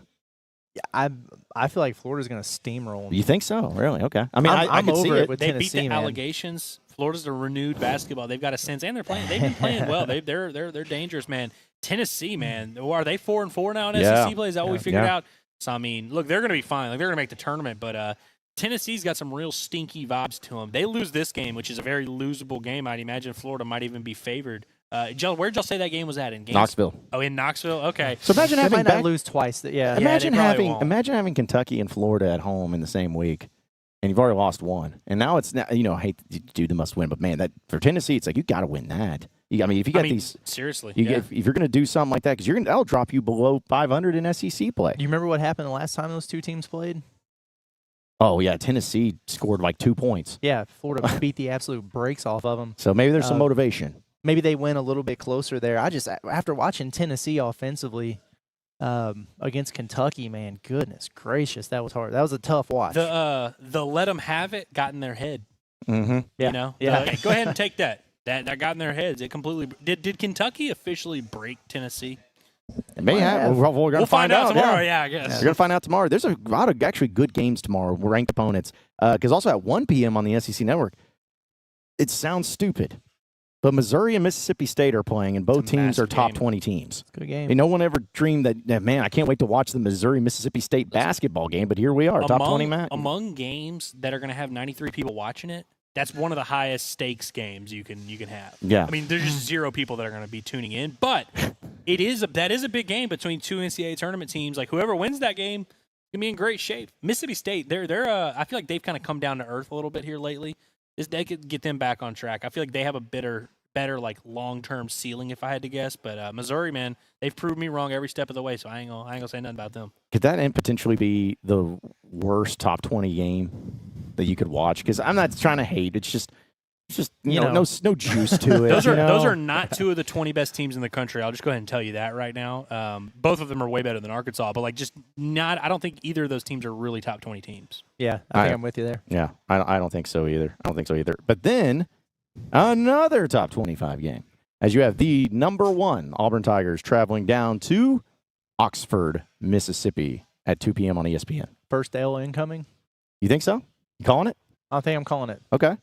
According to Saracen, actually, they don't even have the lines out yet for them. I'm going to check and double check and see what that is. But is it just because you think it's time, or is it because you think Ole Miss matches up well? Or I think it's time. Like it's bound to happen at some point on the road against It's one of those games where you look at it and you're like, oh, Auburn's beating better teams on the road. They're going to be fine. But Ole Miss they're game for it. Chris Okay. Beard's a great coach. I could see this being the one. I mean, I don't know. I'm trying to decide. Do I want their loss though to be to Ole Miss and Chris Beard? I think that'll just make me feel weird. I don't know. It's just me. I don't want Auburn to win every game. I kind of wish they'd still be undefeated in league play when Arkansas goes there. Yeah. Not that they won't be after they leave, but Yeah. I'm just saying it'd be a cool story to talk about. Go from 13-0 to 14-0. That'd be a big one. Yeah, that would be something. Also, again, a few good games here. You got Vanderbilt and Oklahoma is because Vanderbilt's a top 25 team. Vandy's gonna go put it on them, man. They could. They will probably. My biggest takeaway from watching that Vandy Kentucky game last weekend was Vandy's for real. I mean, those dudes are. Dude, that good, first year coach is doing a great job. Yep. Yeah, imagine that. I can't. How did that happen? How Crazy did they do how that? that works, huh? Yeah, I mean, I've never Oklahoma, seen that before. We know Oklahoma's not good. Like I No, know, they're it's not. like they are just not good. No, to me, that's Arkansas's worst loss. I love whenever we had like that one Oklahoma fan that popped in the post-game chat and he was like, yeah, well this bad Oklahoma team just beat an even worse Arkansas team. I'm like, that Correct. is precisely an accurate representation of the events that unfolded here today. Thank you for joining us. And it's also funny too because you have all these great games in the morning, and then Arkansas, of course, having their late night game. But then between that, you got Georgia, Bama, okay, Texas, LSU, okay, South Carolina, Texas A&M, okay. Like those would be great games in football. They put all the stinkers at the end of the day as to not take away any attention from the, That's true. the main event. That's true. Even though nobody cares about this game or anything like that. Allegedly. So, allegedly. But yeah, so that's the landscape for SEC. So a lot of good action there, and I don't know. I still think it's so funny where like Auburn's really good, and still think Janai Broom's going to be the guy or whatever. But is it weird that Alabama's sitting here at 18-3 and 7-1, and I still am kind of weirded about him? Where I'm like, y'all are good, but I don't think you are that good. It's just strange. Alabama's a weird team to me. Yeah, it's crazy how they're doing some of the things they're doing, and they're flying under the radar the way they are. And then they're also doing the weird deal where they're like benching the player of the year. And yes, that was the weirdest part about it. Yeah, it's just it's interesting, and they just keep rolling and keep winning. But you're like, is it fool's gold? What's really going on? You know what it is? Alabama basketball is having an Arkansas baseball last season. Where it's like, man. Yes. You look up and you're like, well, they keep winning, so like you got to keep them we got to keep them in the top 5. But like none of us really think they're like that great, Like they're clearly like if you compare them, I mean, we'll see, but like them and Auburn, it's like not even close in my brains. But record wise and just resume wise, they look pretty similar, and so it's kind of one of those things. We'll find out in the tournament, And I think Alabama's gonna be good, and they're gonna go on a nice little run. But they are definitely like they're flying too much under the radar, which I actually don't like. Yeah, because I want to bet on them. I want to believe in them. I don't like them, but they're still just. It's one of those teams where I would not be surprised at all if they ended up going to another Final Four, but also wouldn't be surprised they lost in the first round. I'll tell you what, they're going to be walking into a buzzsaw next Saturday. Who they play next Saturday? Arkansas. Oh, yeah. Bud Walton. Shows you exactly how seriously I just took you when I'm like, wait a minute, who are they playing? Oh, yeah, they're playing the Razorbacks. I tell you what, though, if Arkansas is riding a 2-game win streak, and it'll be a buzzsaw, and I'm sure it'll go really well. Usually does in those situations. I just want to enjoy Fayetteville games again. Just Razorback games in Fayetteville. Football hasn't done it. Basketball really hasn't done it. Yeah, give it time. Baseball's done it, but yeah, this would be maybe Bama they can start doing that streak. No, that Bama game would kind of be like the Tennessee football game that you win, where it's like this is awesome, but yeah, it's not going to lead to anything. It's gonna get you to 6-6. It's gonna get you that bowl game. If Arkansas beat Bama, regardless of what happens in these next two, we would definitely have to do the whole. Could Arkansas make the tournament? Yeah, 100%. I don't know. Can't close the door. I know they're 3-8. Can they make the playoffs? I mean, what would happen for Arkansas to get into the playoffs? Yeah. We'd have to go down that Tennessee route. win brought us, exactly. So, yeah. We'd have to go down that route too. So, but yeah, it's pretty quiet on all things as far as the SEC goes on the basketball side of things. But as part of our Arkansas update, though, because I do want to get into this, and I want to make mention of this, our Arkansas update presented by Davis & Garrett Insurance, your independent auto owner's insurance agency, securing what matters the most. Shout out to Mike Neighbors and the Ladybacks for their second SEC win.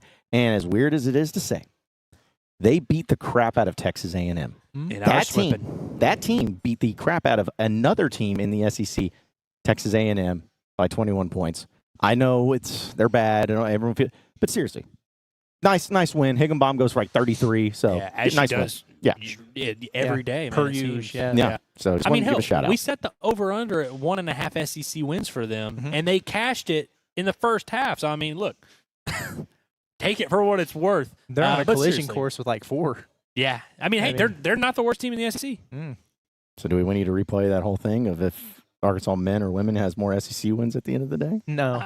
Yeah, it's like, I Not just don't quite, want but to. not quite. I mean, they'll have the same amount after tomorrow. So Oh man, that'd be. That a baby. I'm just gonna keep. Yeah, we just need to keep like just manifesting this, and to where when it happens, even though none of us predicted, we'll just be like, "See, we told you." Like, it's gonna take you your guys thoughts take the L. become your reality. Yep, you're gonna take the L. That's what's gonna happen. So it's just part of it. But yeah, shout out to them because I know that they've had some struggles and all that, and that's got to be rough. Because Texas A&M, when they had former Razorback coach Gary Blair, was always a wagon. So, and fun fact, the national championship that Gary Blair won with A&M, the only team sport national championship that Texas A&M has in their entire history. Really? The only Yikes. one. Is that true? Mhm.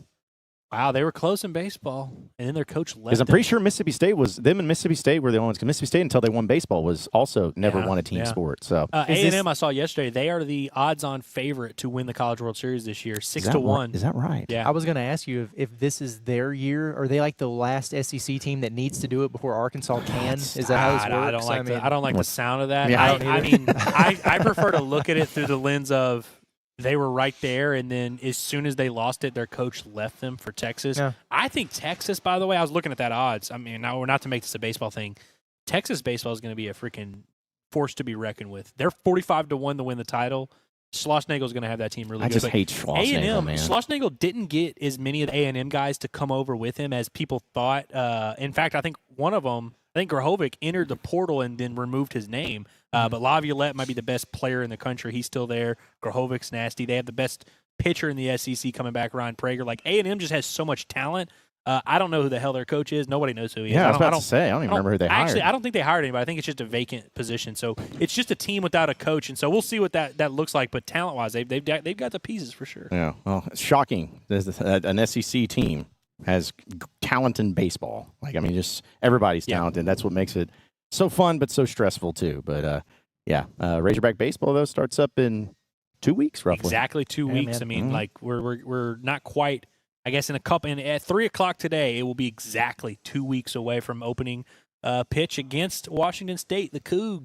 Going a little cougar hunting on Yeah. Valentine's Day. Love that. Yeah, That's a move. Imagine being a Washington State baseball player, and you're like, all right, guys, first series of the season. We're traveling to Fayetteville in February for a 4-game series. They See probably you there. like it because a lot of the northern teams just can't practice this time of year. Yeah. I remember one year Bucknell played to open the season, and they called DVH and they were like, "Can we come a week early and get some practice in that facility?" And he was like, "Sure, I don't care." Why not? Just lock up when you're done. When you know you're about to get an easy sweep to start the year when the team asks you if they can come practice in your facility. Yeah. And speaking of odds and everything, I saw that also Arch Manning opens up as the Heisman Trophy favorite for next football season.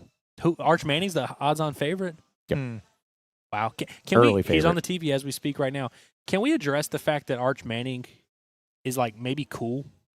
I've never had a problem with Yeah, I Arch think Manning. he might be, man. He actually might be pretty cool. I actually There were bust allegations when he was a senior, Oh, big time.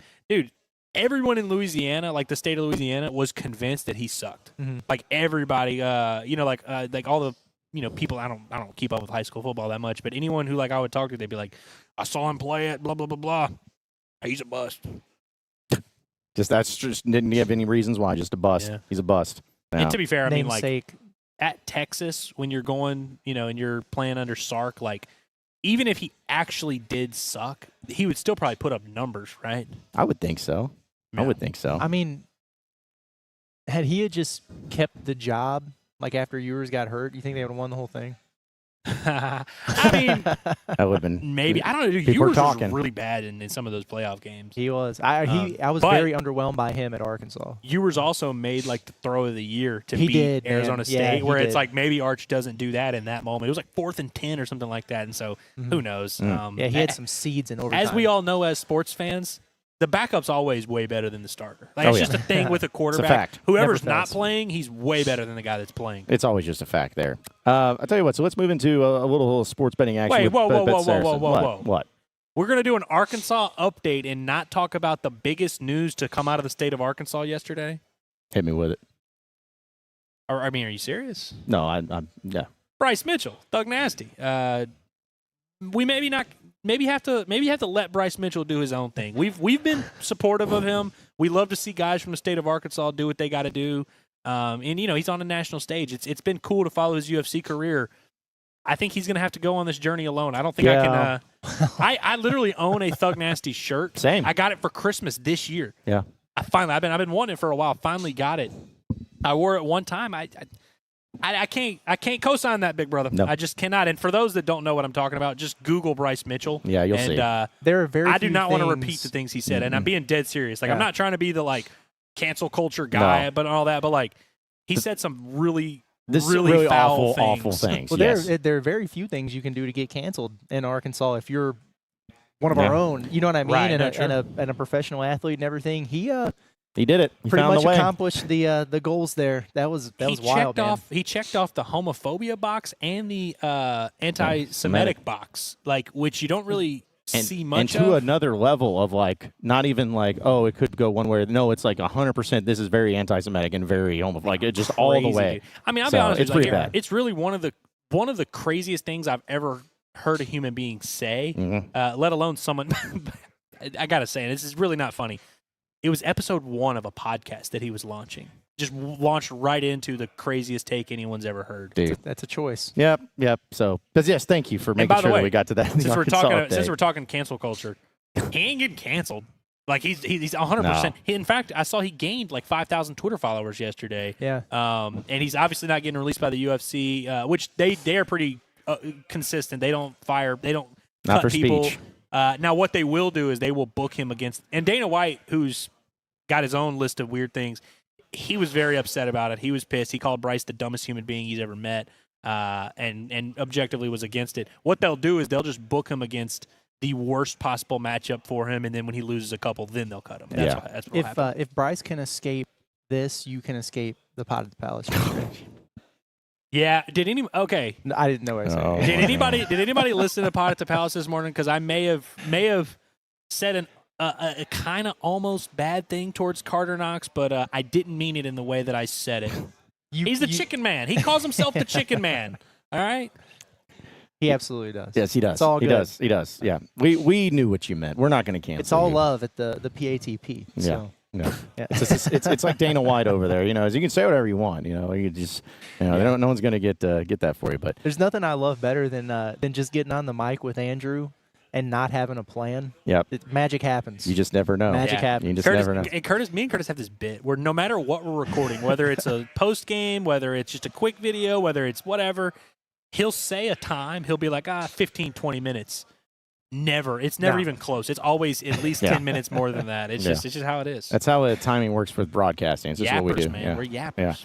Yeah. But real quick, though, I did want to get into just a few things from our BetSaracen app. Download the BetSaracen app here from the state of Arkansas, the #1 sports betting app, and also bet online at BetSaracen.com. But according to them, Arkansas has now moved to an 11-point underdog in this one. Over-under set at 159 between Arkansas and Kentucky. So saying that both teams about 90 averaging. to 70. Yeah.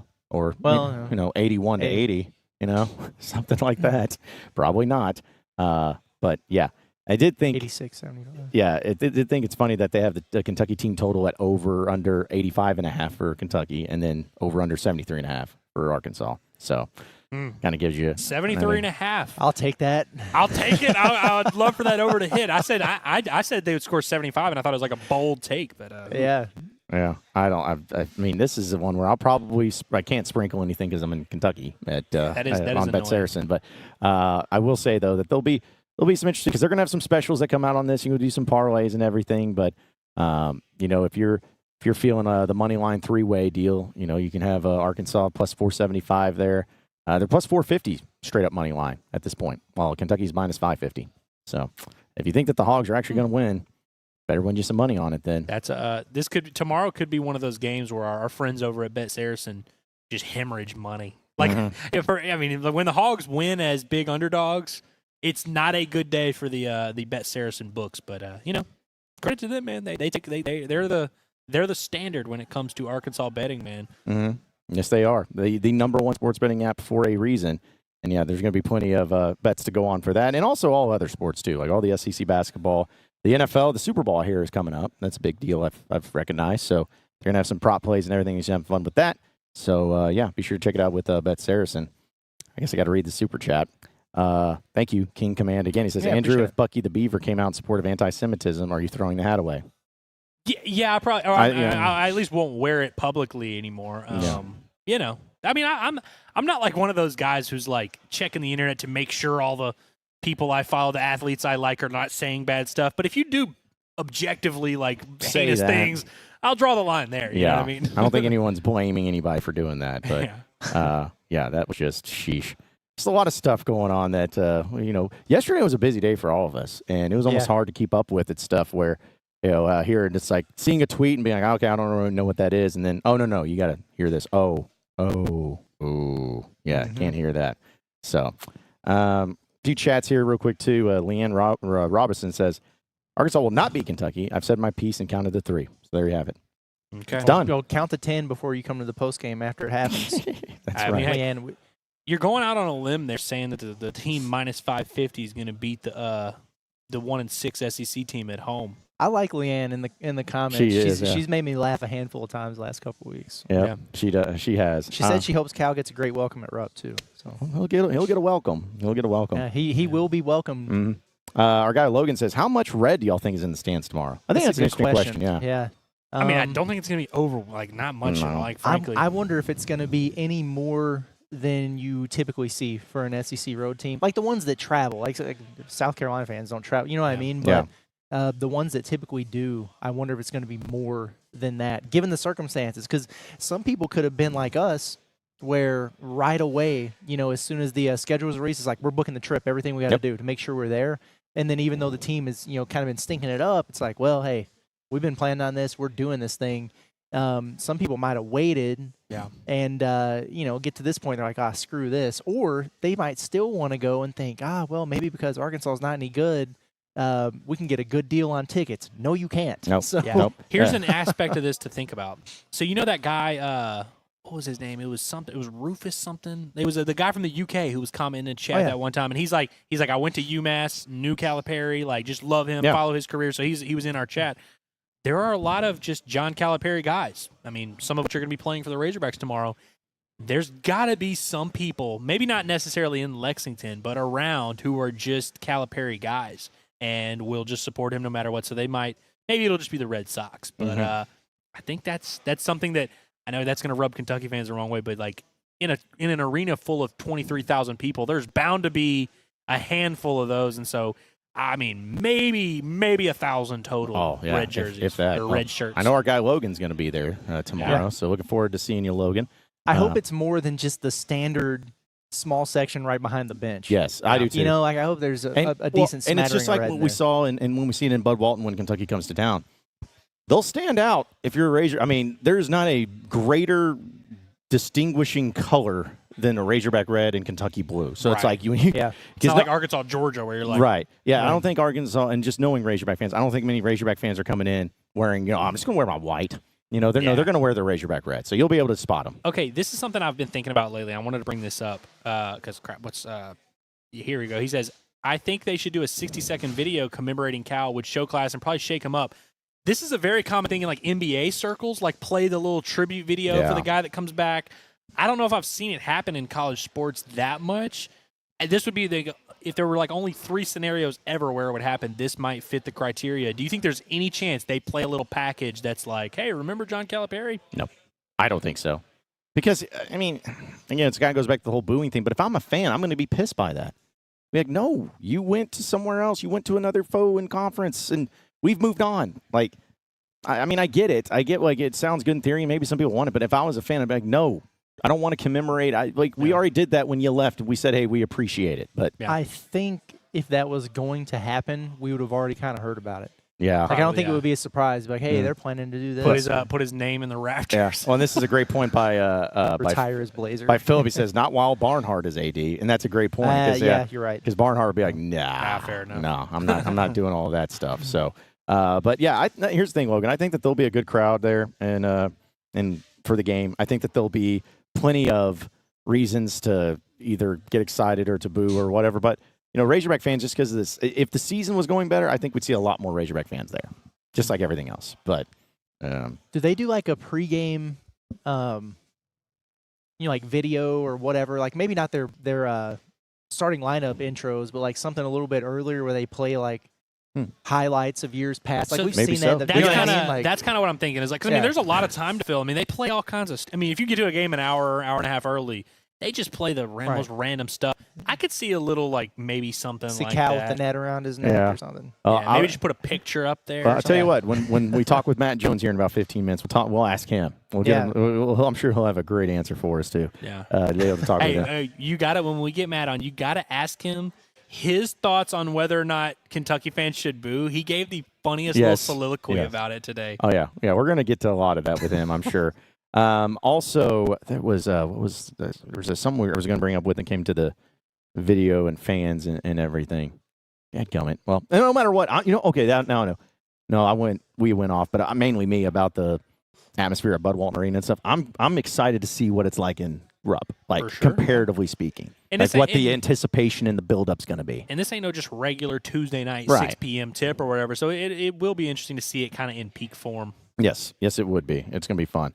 Curry says, just want to say as a Kentucky fan, I really enjoy hearing all your insights. I may actually become a full listener, not even as a hate listener. I'm just enjoying hearing all of your insights. Well, thank you, Curry. Appreciate that. He's like, appreciate it. I've evolved from hate watching to just watching. Yeah. Hey, listen, we'll take it. We'll take it however it happens. So, also, we were talking about how big Mark Pope is. Eddie says, Mark Pope is a hoss. He picked me up under the arms, horse playing around at Midnight Madness 1995 and did it effortlessly. This is an insane I'm sorry? comment, bro. I'm sorry. What the hell is that? Pause, bro. What the hell? Yeah, it's like, is this 1995? He caressed me gently and rocked me to sleep. That's wild, man. Yeah, He shook me all night long. Let's just pump the brakes here. Let's settle down, everybody. All right, but yeah, I first want, because that's the thing is a lot of these comments because for those of you who don't know, when it comes to our chats, we can star them, and all three of us will star comments, but we don't know why maybe. But we're just like, okay, well, I'm going to make sure to bring it up because it got brought up. So a lot of them I don't even read the entire comment. I just read like, oh, okay, and I start reading, and I'm like, oh, gosh, like what is this? So it's kind of one of those things to where if you start the comment pretty nicely, which I've had some DMs about that where it starts okay and then it gets really weird really quick. That's kind of why. I would like to take credit for starting that comment because I saw it and I was like, that's good. wild. That's but now that I know you kind of have that, where I'm going to try and find some of those where I can just get to you trick to me. read some heinous stuff. Yeah, I can't. Yeah, it's going to be so much fun to do that. I did like that because I'm glad you started this. But he said when we had our caller on earlier, he said, "Bro, it is every Kentucky person a travel guide." I love it, man. Now, here's the deal: it was like I am not complaining, I am not like hating or anything, because it's been awesome to see how many people have reached out and said, "Hey, you guys do this." But man, I mean, every single day we've been here, hour on the hour, one of us or all of us have received DMs or emails or whatever about saying, hey, if you're here, you got to do this, you got to do this, you got to do this, which again is awesome. But it's like, holy cow, there's so much, it's almost overwhelming. Where at this point in time, I'm like, man, we've had so many suggestions. It would take us all year to get to all the things that people are wanting us to do. And we have a very important call to make on dinner tonight. Yes, we do. This is went to Goodfellas last night, by the way, and it was solid plus slot. The place was awesome. Yeah, atmosphere was cool. Was cool. That was really cool. Next time I go, I'll do by the slice. Yeah, I think so. Yeah, I would like to try a couple different things. We were just so dadgum hungry, man. Yeah. I mean, we were. I was about to pass out in there. But the caller earlier, I meant to say this, but then I got sidetracked by the DJ Wagner soliloquy there. But he was talking about the horse racing stuff and the pastures and everything, and we stumbled in to that racing bar, the jockey club, jockey club, or whatever. That place is kind of cool, man. Yeah, that was neat. Yeah. Great Dane also says, do you guys do a post game show? I'd be interested to hear what you think of Rupp in respect to Bud. We do. We do a post game show, the Palace post game show. Tap in for that. We're going to be doing it after the game tomorrow. It'll be a late one. The only difference is typically we start right at the final horn. As soon as the game's over, boom, we go live. But we can't do it in Rupp Arena, and we've got a little bit of a hike to get back to our spot. So it'll be like 15-ish minutes after the game ends, and we'll go live, and we'll have plenty to say. That's for sure. One way or the other. Yeah. Well, no matter what happens, there'll be plenty to talk about. But just. And I'm looking forward to the Rupp Arena because here's the deal.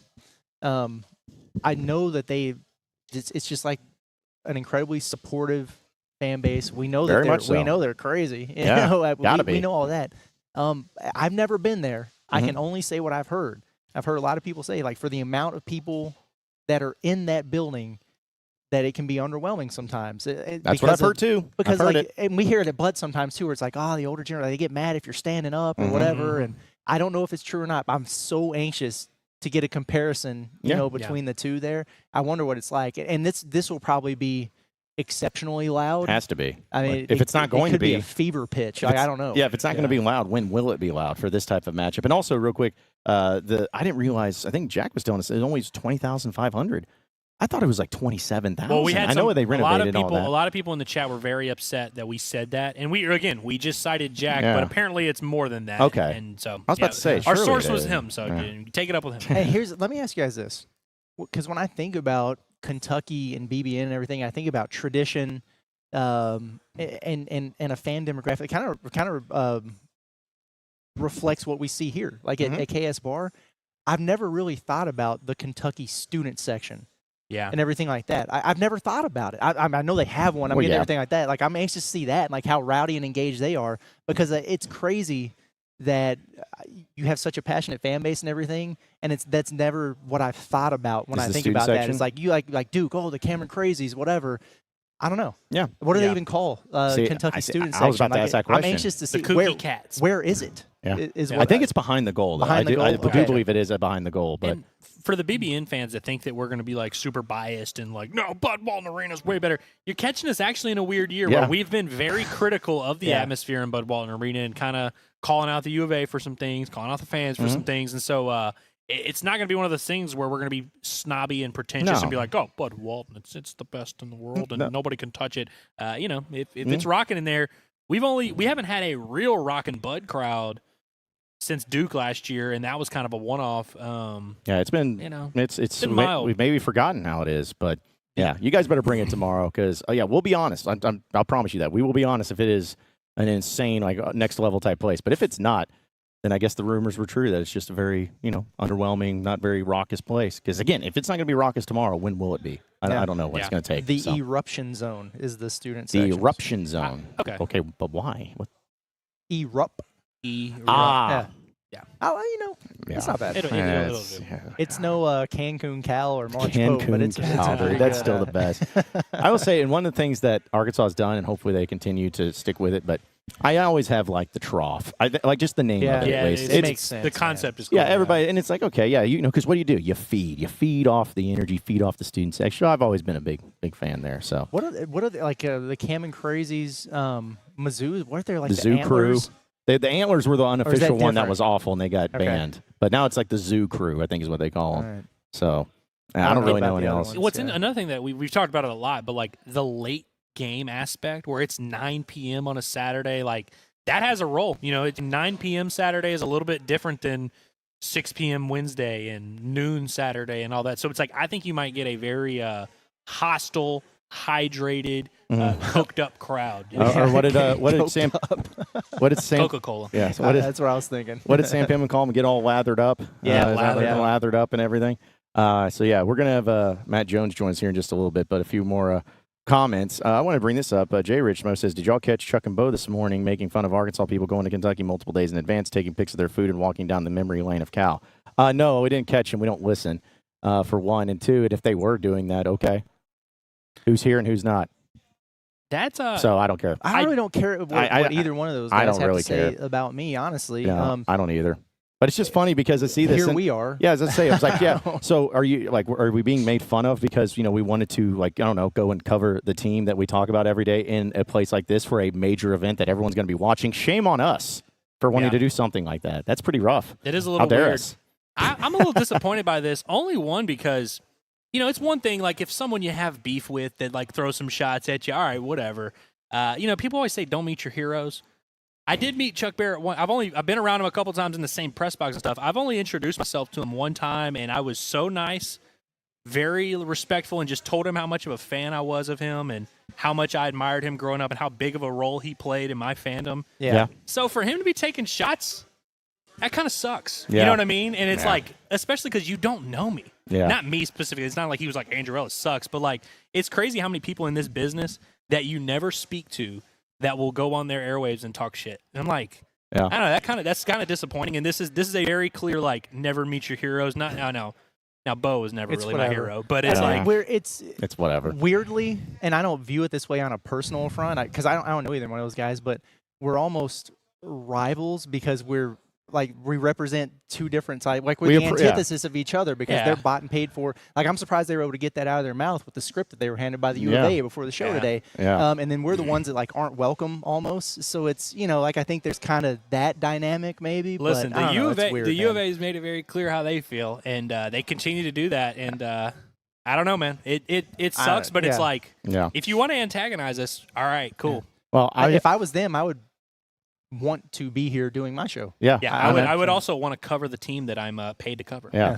I'm just saying, like, I'm not going to apologize, and I'm not going to feel bad about it because we're awesome in what we're doing, and we're going to continue to do it and be awesome with it. So, speaking The of boss is awesome, here. we have Matt Jones of Kentucky Sports Radio and the KSBAR, who is joining us and hopefully feeling much better after dealing with some sickness. Matt, much better. How are you guys? Dude, it's good. Look at this setup. This looks like an actual professional radio show. Well, I'm we impressed. felt like being here in a professional location, so we had to make I hope sure this that has been everyone. good. I'm sorry I missed it yesterday. I'm going to tweet this out so we can. But I wanted to be here, but I couldn't get out of bed. I was so sick. We just thought that maybe the nerves of this game was getting to you a little bit. Yeah, we can't lose. Yeah. I mean, you guys are so pitiful. We can't lose this year, this game. It'll be really bad. But no, I'm.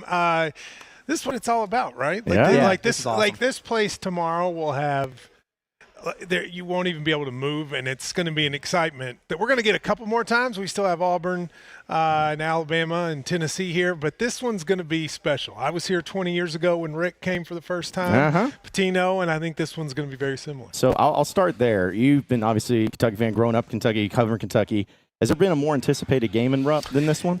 It's different. Yes, for the quality of the game. Yeah. In 2012, Kentucky and Carolina were 1 and 2 in the country. That was the Anthony Davis team, and that game I remember being one that was you couldn't wait. But this and the Pitino are the only time I can remember where everybody's going to be focused on that first moment. Then when the game starts, it'll just depend on how the game goes. I actually think you all have more of a chance than even probably you all do. Because Cal, you'll learn this about him. And everything I told you would learn about Cal, Arkansas fans, I was right. So far. They haven't lost in the first round of the NCAA tournament yet. We're not going to make it for you guys to get into losing the first round of the NCAA. I will say, though, he pulls one of these out every year. Yeah. Like I look at Cal's Kentucky career as being 2 parts. One was his first 10 years, which were amazing. And then the last 5, they were disappointing. But every year they'd have one road game where you had no chance, and then they would win. And I don't think that'll be tomorrow, but I think you guys will play better than you think. Well, we hope so. It's been a pretty rough year, so man. What's it been like? I mean, there's 2 questions. One media, one as a team. What's the fan base like? I know how excited you were. Have they just given up? Are they just deflated? Where is it? It's kind of all over the place. Yeah, it's disappointing. And I think that it just got so bad so quick that there wasn't even really like a game or if they started undefeated or anything like that. There wasn't even that hope of like, oh, no, this team's good. They just got to turn around. It's like they've just not really been good all year. Do you feel like when Cal first got to Kentucky, there was definitely a sense that people felt he really embraced it, was all over the state? Has that happened? That's the most interesting thing about it, I think, because, yes, in a lot of ways, as soon as he got to campus, we had tornadoes locally, and he was a big part of getting out in the community and helping out with that stuff. So he kind of did that. They went out and did some camps in different parts of the state. They did what they call it, the tip-off tour. The tip-off tour, yeah. And they took the team to other areas of the state. But I saw like no one went to the games, though, right? Not really, and that was the weird thing about it because they didn't promote it. They just announced like, "Hey, this is happening, and it's happening next week." Pay $30, but nobody knew what was going on. Yeah, no one knew what it was going to be. It was like random a practice? gymnasium in Pine Yeah, Bluff. It wasn't. So one of the things that I think is that when you're not in a local, you guys know this with Arkansas, and I'm like it with Kentucky. When you're not in the local day to day, sometimes you don't know really what it is. Yeah. So, for instance, I have heard you all would know better than me. Like I look at your attendance at games, and I'm like, where is everybody? But then I heard that, what is it? a lot of the season tickets may be bought by like corporations that then don't use them. I mean, is that why are there so few people at the games? Dude, it's a whole thing. We've spent so much time talking about this, but it's a matter of, so they do season tickets where they sell every seat is a season ticket and you buy it. Like that's the only way. So every seat in the arena. Every seat in the arena. And see, I mean, we don't even do that here. Yeah, and that's why I think it's been a bad move from the beginning, because then you got people who live, where Fayetteville is northwest corner of the state. Well, if they're playing Maryland Eastern Shore, they're not going to go. They're not going to go if they're living in Hot Springs. And in fairness to your point, the corporate buy-up and everything, that's part of it, but it's not all of it. Yeah. And that was the thing, because people were so obviously like irrationally excited about what was going on, and there was so much anticipation. They had people camping out before the exhibition for Kansas and everything. They had that moment, and it was like the coronation. And then it didn't. And then it just hasn't. There's just been this weird disconnect. Well, ever I've since. watched you all play more than any team I've watched besides Kentucky. I don't want to say hate watching, because I have a thing. Like, I really love Adu, and I really love Z, and I also have like a sympathy for DJ Wagner, because I feel like he's a really good kid that things have just not clicked for him here or there. Yeah. But when I watch you all, it's exactly what it was here the last 4 or 5. You should be better than you are. The pieces don't really fit, but you still ought to be better than you are. Agree. And you, at the end of the games, it's everybody just standing around waiting for somebody to do something. Your John L. Davis situation is like some guys we've had here that you're like, I know this dude's good. Why is he not being in a position to use? And then you end up with 25 seconds of standing around and then a thrown up shot, and I watch it and I go, that was Kentucky for the last 5 years. See, but what's frustrating about it, Matt, is that premise of what you're talking about was not like this unknown thing nobody saw coming. We just thought, okay, you'll have a bunch of really talented players. They won't be coached, not a big X's and O's operation, but you're going to have a lot of talent. You're going to win a lot of games.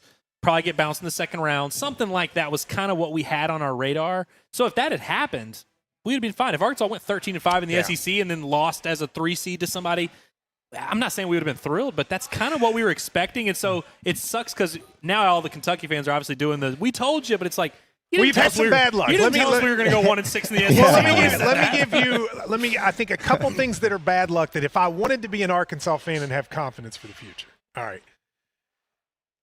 Cal's success is directly related to how good the freshmen are. And what I learned over the years watching here is there are two different levels of great freshmen. There's the great freshman who will get to his greatness in 4 or 5 years, and then there's the great freshman who's here now. And the great freshman in 4 or 5 years is almost the worst kind of player you can have, because you got to play him, but he can't help you win, right? Get that? Whereas the great freshman who's great now, those are harder to come by. So, like, Boogie Fland was close to that for you all, and then you lost it. Sure. But I don't say this to be rude to these kids, but like Billy Richmond, Carter Knox types, those are the types that prevent you from winning, because they're going to be good one day, but they're not good right now. And Cal's going to play those guys no matter what. And that's what he did here. So last year at Kentucky, we had 3 dudes, Reed Shepherd, Rob Dillingham, and Antonio Reeves. They were as good as shooters as we ever had. But Cal was going to play DJ Wagner and Justin Edwards no matter what. That was what was going to happen. And I see some of that with you all. I don't understand how John L. Davis is not better. It's unbelievable. And it's crazy, because there's been enough built-in excuse to where it's just now where people are finally like, all right, it's an absolute disaster. He had a cast on his wrist, and he missed all the preseason practices, and then he was rusty coming out of the gates. So everybody chalked it up to that. It's like, oh, yeah, it's shooter, wrist, hasn't practiced. He'll settle in and it'll be fine. But then it never happened. And then when Boogie got hurt, I thought, well, they'll give the ball to John L., and it'll just be a different kind of team.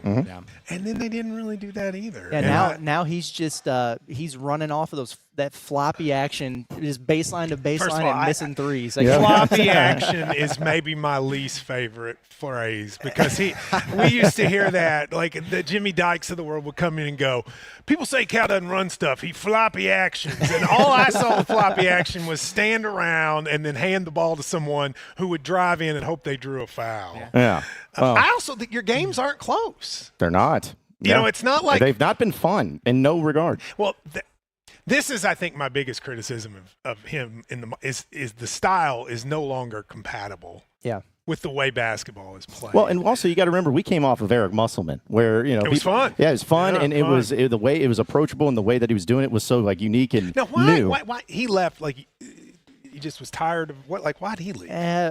Some relationships with some key folks that Y'all always have weird drama. it's crazy, and that only in stuff went Arkansas. south. So I went to the grocery store where Bobby crashed his motorcycle when I was there. You know that little grocery store around the bend, and the grocery guy came out and goes, right there, they found him in that dewey, and he wasn't what they said it was, you know, or something. And I was like, yeah. That's what we do. Relationships, and then the dominoes fell to where he could get back to USC where he wanted to be. Yeah. So, Well, you look at Muss's career, every stop he's been at, it's like 3 years here, 4 years there, Yeah, 2 years in Cuba, 3 years in the G League, 4 years, and so it's like he was going to find a way out regardless. Does and it I think annoy makes sense. you guys? So, all right. I like to give Arkansas fans a hard time, but for Same. the most part, you guys probably care the second most of any program in the SEC about basketball. I'd agree there. I mean, I would say Tennessee and Auburn have really stepped up their caring, but I still think you all probably care the second most.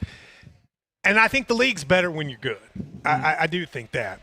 Does it annoy you all the way that it's still Kentucky-centric when people talk about Cal, that he's still, or is it like that's what we expect? We expect. I mean, I expect it because I try to make a comparison of anybody because this. I mean, you know it, but we never see anything like that in college basketball where a coach who was at one place had so much success one place and then just jumped that next year to a conference foe. Like, I mean, Yeah, it just I can't remember. it just does, and it was the biggest storyline. Well, I guess Ed Cooley.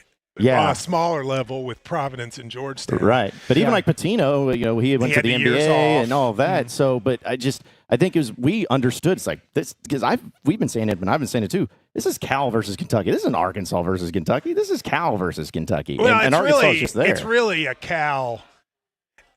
I think once the game starts, it's really just that moment. And I have to tell you, I thought all week, dude's going to get booed out of the gym. Yeah, let's talk about that. I'm starting to wonder if that's true. I actually think it's going to be a lot more split and maybe even more cheers than I would thought. I don't know why. I'm just kind of getting a vibe of, and I say this with love, but because you all stink, I'm just getting the vibe that our fans almost feel sorry for him. Which I never thought that would happen, but I don't think it's going to be quite as loud a booze as maybe I thought it was. So what you're saying, he reverse jinxed it this successfully. is part of he started laying the foundation literally Monday night. He did his radio show and he was like, "Oh, they're going to boo me. It's going to be horrible. They're going to boo me." I don't know if and that's he's been planting those seeds, and so I think it kind of led a lot of people. Rick Pitino putting out his messaging. It's been a combination. No one's going to listen to that. I mean, Rick needs to slow down. Rick, you don't think there's we had one good moment with Rick, and now Rick starts acting like he's our pope. Like, calm down. I mean, like the pontiff, not the mark. I want to meet the one Kentucky fan who was like angry, had his pitchfork, and was like, "I'm going to boo Cal." Then he sees that video and he's like, "You want to know what I thought the best argument for not booing him was?" And it was made of all people by Gary Parrish. Okay. Gary Parrish said on his podcast today, at the end of the day, if you're a Kentucky fan, whatever you do in that moment is just going to be something you do and then you'll move on. But that will stick with John Calipari for the rest of his life, that moment.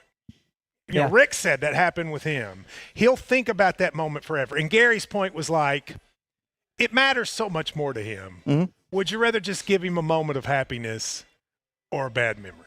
And I thought about that, and I was like, you know, Sunday morning I'm going to get up, and as long as we win, I'm not going to care whether we cheered or booed.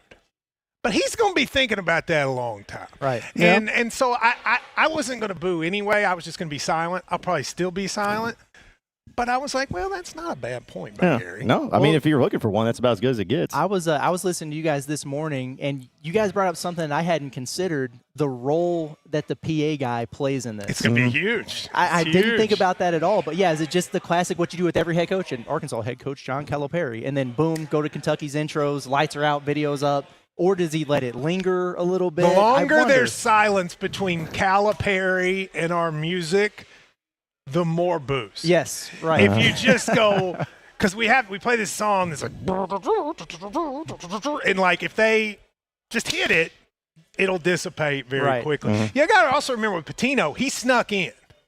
Mm-hmm. Yeah. So, like, he snuck in. You didn't even know. He came through the other entrance, so you guys don't have that benefit. But I don't know. It's going to be crazy. It's so weird. He's such a part of what this was for so long. Yeah. I mean, just look around here. I mean, everything you see in here, there he is right there. Everything you see in here, this is during his era. Yeah. I mean, this is me and him talking to a row full of fans, and like there's me, him, and Anthony Davis with the national championship poster. It's just weird that that's all going to be it's gone. Well, let me ask you this. I noticed some about these pictures. They're pretty older. It doesn't seem anything recent, like past few years. It's something because happened. He sucked since COVID. I mean, we've been I mean, I don't want to be we told you, but we did tell you. But about what, though? Because here's the deal. That he was behind. Were you holding back because we didn't expect this? Yeah. I didn't expect you. Well, this goes back to my point about your bad luck. So what I was saying about the quality of the freshmen, you all just happened to get Cal's worst freshman class. It was going to be his worst freshman class here, too. Sure. I was already worried about next year being terrible for Cal. I thought this could happen to us because I looked at Boogie Flan, Knox, and Richmond, and I thought, that's the worst class he's had. And, like, next year, your all's class will be better. One would think. But that's just bad luck for you. This is not a very good high school. It is a good high school class, but he wasn't in on all the top guys, and so that hurts. And I think we had that understanding too, and that's what made it so puzzling when he did I'm going to have 9 guys, and that's it. Yeah, so like you had, there but was he did that here too. We ran out of players too. In years past, here's been the change in college basketball. Those 2 kids at Rutgers, Ace Bailey and Dylan Harper, 10 years ago they're with Cal. Yeah.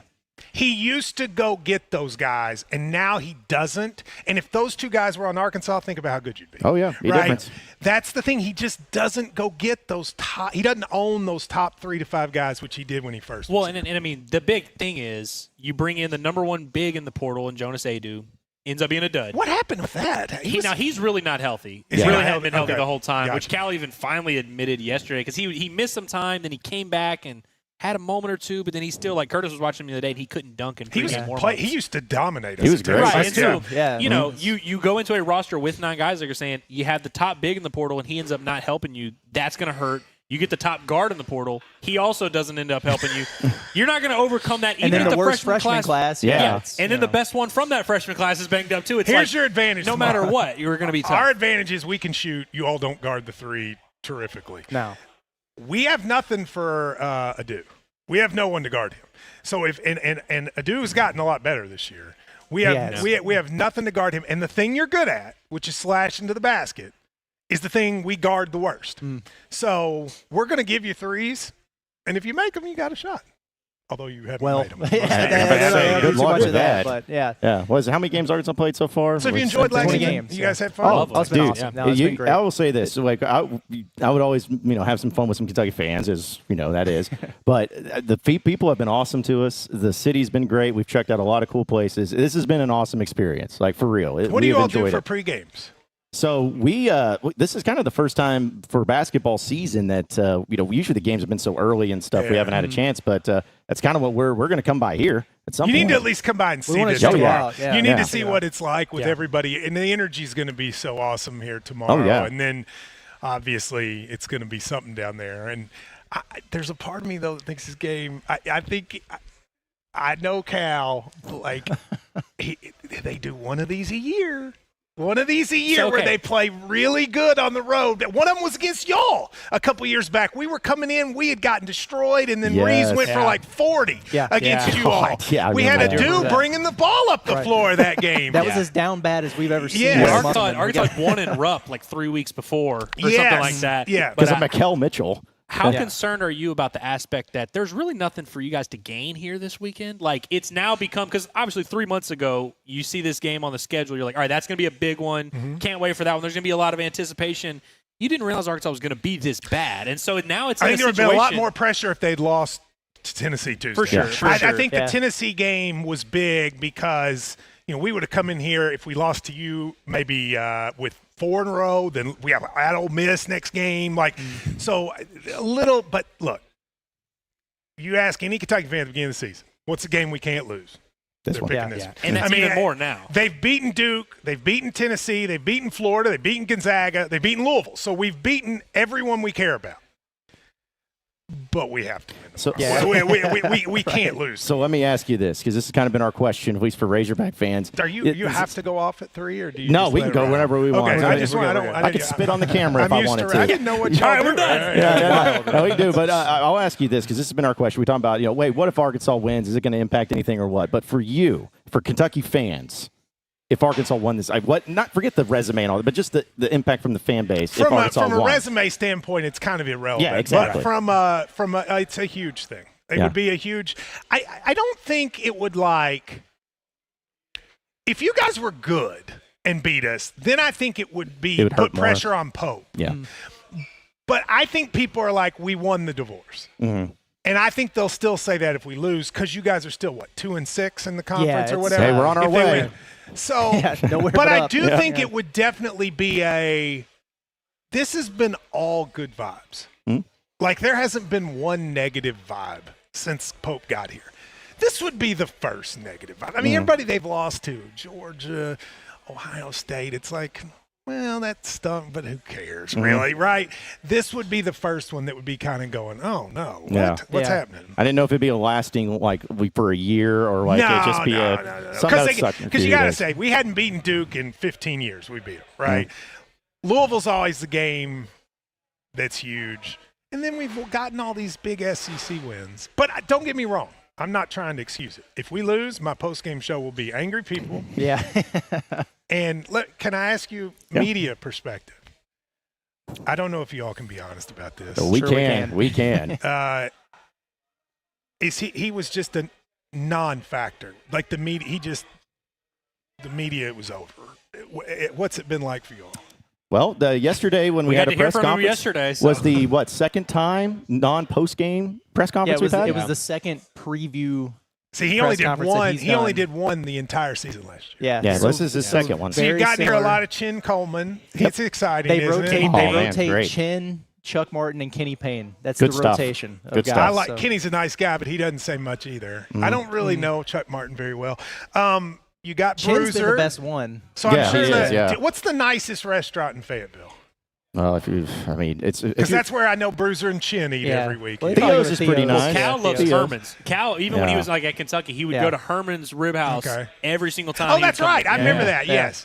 So, is it true he was sleeping at Tin Roof? He was above it, above the over, street, but on that's crazy to me. Have you all seen where Cal lived here? Yes. So where does he live in Fayetteville? That was when he first arrived, and they just one of the big donors. Yeah, him and that's insane. Yeah, and him and the big donors. It was on top of the Dixon, and it was because I know the person was up there, and it was in the heart of Dixon Street. So we're like, Cal's on Dixon Street? Yeah. Like, that's insane. So does he have a house now? Yeah, he does, and I'm pretty sure it's out where all the other coaches live in Goshen, which is East Fayetteville. The old Mike Anderson house. Yeah. Oh, probably so. Yeah. He hated Mike Anderson. That's kind of funny. Oh, I know. Again, there was a lot, but then him and Muss loved each other, or at least Muss really liked it. He and Muss got along. Yeah. But he had a list of coaches. I don't know how much vitriol towards other coaches still drives him. Mm-hmm. In his early years here, he hated Bruce Pearl, hated Rick Pitino, he hated Mike Anderson. There was just Jim Calhoun. There was a group of guys. I think that's another problem for him is he's had a hard time finding his enemy. I talked about this on the show. That man is driven by and you guys, he hasn't been able to find that, and I think he wants it. He needs somebody to go, I got to prove that person wrong. He definitely doesn't feel that way about Mark Pope. Nope. I mean, every time he's talked about Mark Pope, and obviously you've got to do the song and dance. But I was going to say he's impossible to be he can't be the villain. He'll never be the villain. Every clip I listen to of Pope, I'm waiting for him to say something stupid, and he just doesn't. Does he? No, and it's really irritating. And I'll give a shout out to Cal for another thing too. I thought it was important him coming in and embracing and being around Nolan Richardson because that was something to where he's always been a guy. This is a good – you go back through history. When someone is painted as a villain in college basketball, I've always thought Cal really wants to embrace him. Yeah. Nolan, he was like that with Jerry Tarkanian. Yep. He was very much like he really wanted to take up for Jerry Tarkanian. So I'm not surprised about that. Cal loves the legends of coaching. I think Nolan was one. Oh yeah. You know, it's just from the whole like when he knew, he was like, this fan base loves Nolan. So like, I'm gonna try and embrace he did him that when he came here with Joe B. Hall. He was very he couldn't do it with Rick because he despised Rick. But but that's why you should have seen the grimace on. I don't know if you watched Cal's press conference when he was asked about the Rick Pitino video. There was no way he knew that it happened. No way. Yeah, let me give you my read on that real quick. So when Rick came in here post having sex with the woman on the Italian restaurant floor and hiring strippers in the dormitory, heard about that. He was going to come in here, Rick, and it was going to be a bloodbath. And Cal basically begged people not to make fun of Rick. And I always thought it was like, I want to show Rick like I can make gotcha. it. And for me, the Rick video was, oh, how the tables have turned, John. Now who gets to be the one, blah, blah. So I actually thought there was some gamesmanship. I didn't know Rick about that. Pitino's. I'm glad. When they asked Cal about it, when he had a literal, like when they said, oh, Rick Pitino left you a message, and he goes, yeah, like almost like, whoa. And then when they told him it was nice, he was like, well, that's nice of him, and then immediately moved on. He does. I thought it was very much so now I'm going to give you the fig leaf. Like that makes sense. So it really pissed Cal off probably. I don't know this, but I bet you it did. I bet you I bet you he was like, oh, now do something stupid, Rick, so I can be the bigger man. Yeah. Hey, well, Matt, we really appreciate you. Of course, not only being on the show, but letting us do our stuff here from KSBAR. This is awesome. Like this is like incredible. It's like our goals in life. Like we would love to have a sports bar, but yeah, it's an awesome setup. And again, everyone's been really nice, and it's cool seeing like Kentucky fans here all the time. Everyone's wearing blue and everything, so it's awesome. Yeah, it's go into the restaurant business for the brand or go in the restaurant business for fun. It's not a place to go get rich. Your margins are small, but I've loved it, and thank you guys for being here. Yeah, I hope everything's going well, and tell my man Bobby Bones hello. Yes, we'll do that. Yeah, he's a good people. Wait a minute, I got to interject, John. Before we do our happy ending and wish him on his way, we got to address the elephant in the room, right? Which is Cal tried to get you fired, right? That's right. And he'll try to get y'all fired one day. Like, just get ready.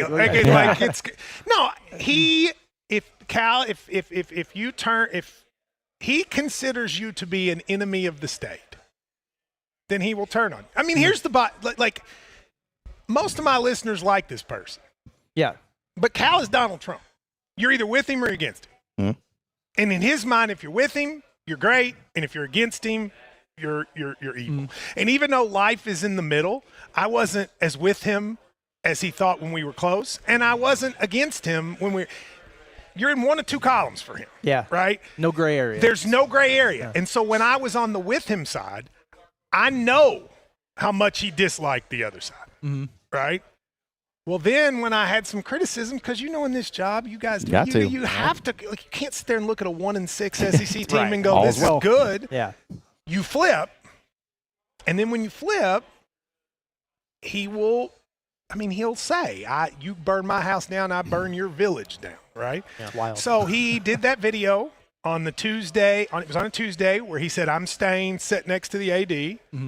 And the next day, I had a phone call from somebody saying, look, they're trying to make it to where you're not doing it next year. And this person was sort of mildly reassuring me, but was also saying this is going to be something we have to deal with. Oh my gosh. That's tough.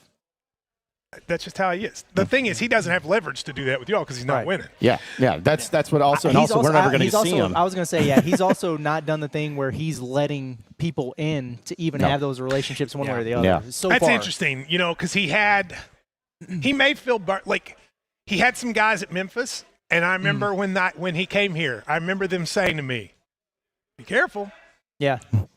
And I said, "Oh, he's been great," and he may look at it the other way though and go like, I let this guy in, and then he ended up criticizing me. So who knows? To your point, I don't know if he's really. I mean, I'm sure he's still wired that way a little bit. I have a hard time believing that he's really like scanning our show to make sure we're saying. I don't think he's maybe in that mode as much. You know what I mean? At least not at Arkansas. Now, who knows? I mean, maybe that'll change if he's here for a while. But that's how long do you think he stays there?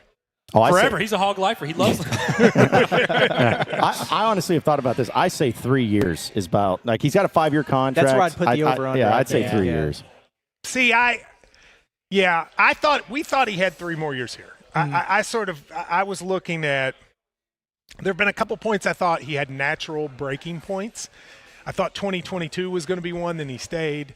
Then I thought last year. I think in his mind last year was going to be his last year. DJ Wagner was going to make him full circle. Coached the dad, now coaches the son.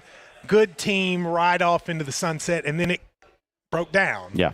And so then I think he thought he needed a second act, and so 3 years probably good. If Arkansas stinks next year, it's definitely going to, because I think he's chasing that one last hoorah, and I think if Arkansas is really bad again next year, I think it'll start to set in of it probably ain't happening. The true answer here is how long does it take him to help 25 to 30 more families? Well, that is what he said. It's about families. Does that annoy you all? Yes. It didn't at the time. Actually, I got to be honest, it really doesn't annoy me that much. You know what's funny is it didn't annoy people here until it did. Yeah. Like he used to say that all the time, and people would go, he famously after 1 year said this is the most important night in UK history on the first NBA draft. Yep, remember that. I remember that. I remember that vividly. And a lot of people were mad, but a lot of people were like, yeah, but we're good. We get it. Yeah. And then that comment hurt him a lot more 10 years later. It didn't hurt him in the moment. Right. But later, people sort of kept it in the back of their mind as, see, he doesn't really care. And then, again, this is way in the weeds. But Kentucky fans watching this know I'm right. Shaden Sharp. Shaden Sharp was a big deal. He brought in this kid, number 1 in America, or one of the top guys in America, and he never played. And Cal would say things like, come to warm-ups and watch Shaden Sharp dunk. And he kept making everybody think, we get to see Shaden Sharp. And then he never played. And then Cal was like, he's still part of us. He was here, and he never played. And I think a lot of fans were like. So that explains a lot of the comments we got when Boogie got surgery. Yes. And because people would just be like, Shaden Sharp.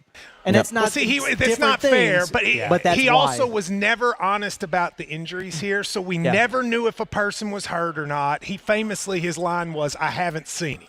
Yeah, that would be his thing. That. He would say, like P.J. Washington 1 year, going in the NCAA tournament, he was our best player, and we didn't know if he was going to play. And they asked him before a second-round NCAA tournament game, what's going to happen with P.J. Washington? He goes, I haven't seen him. And we're like, we play tomorrow. So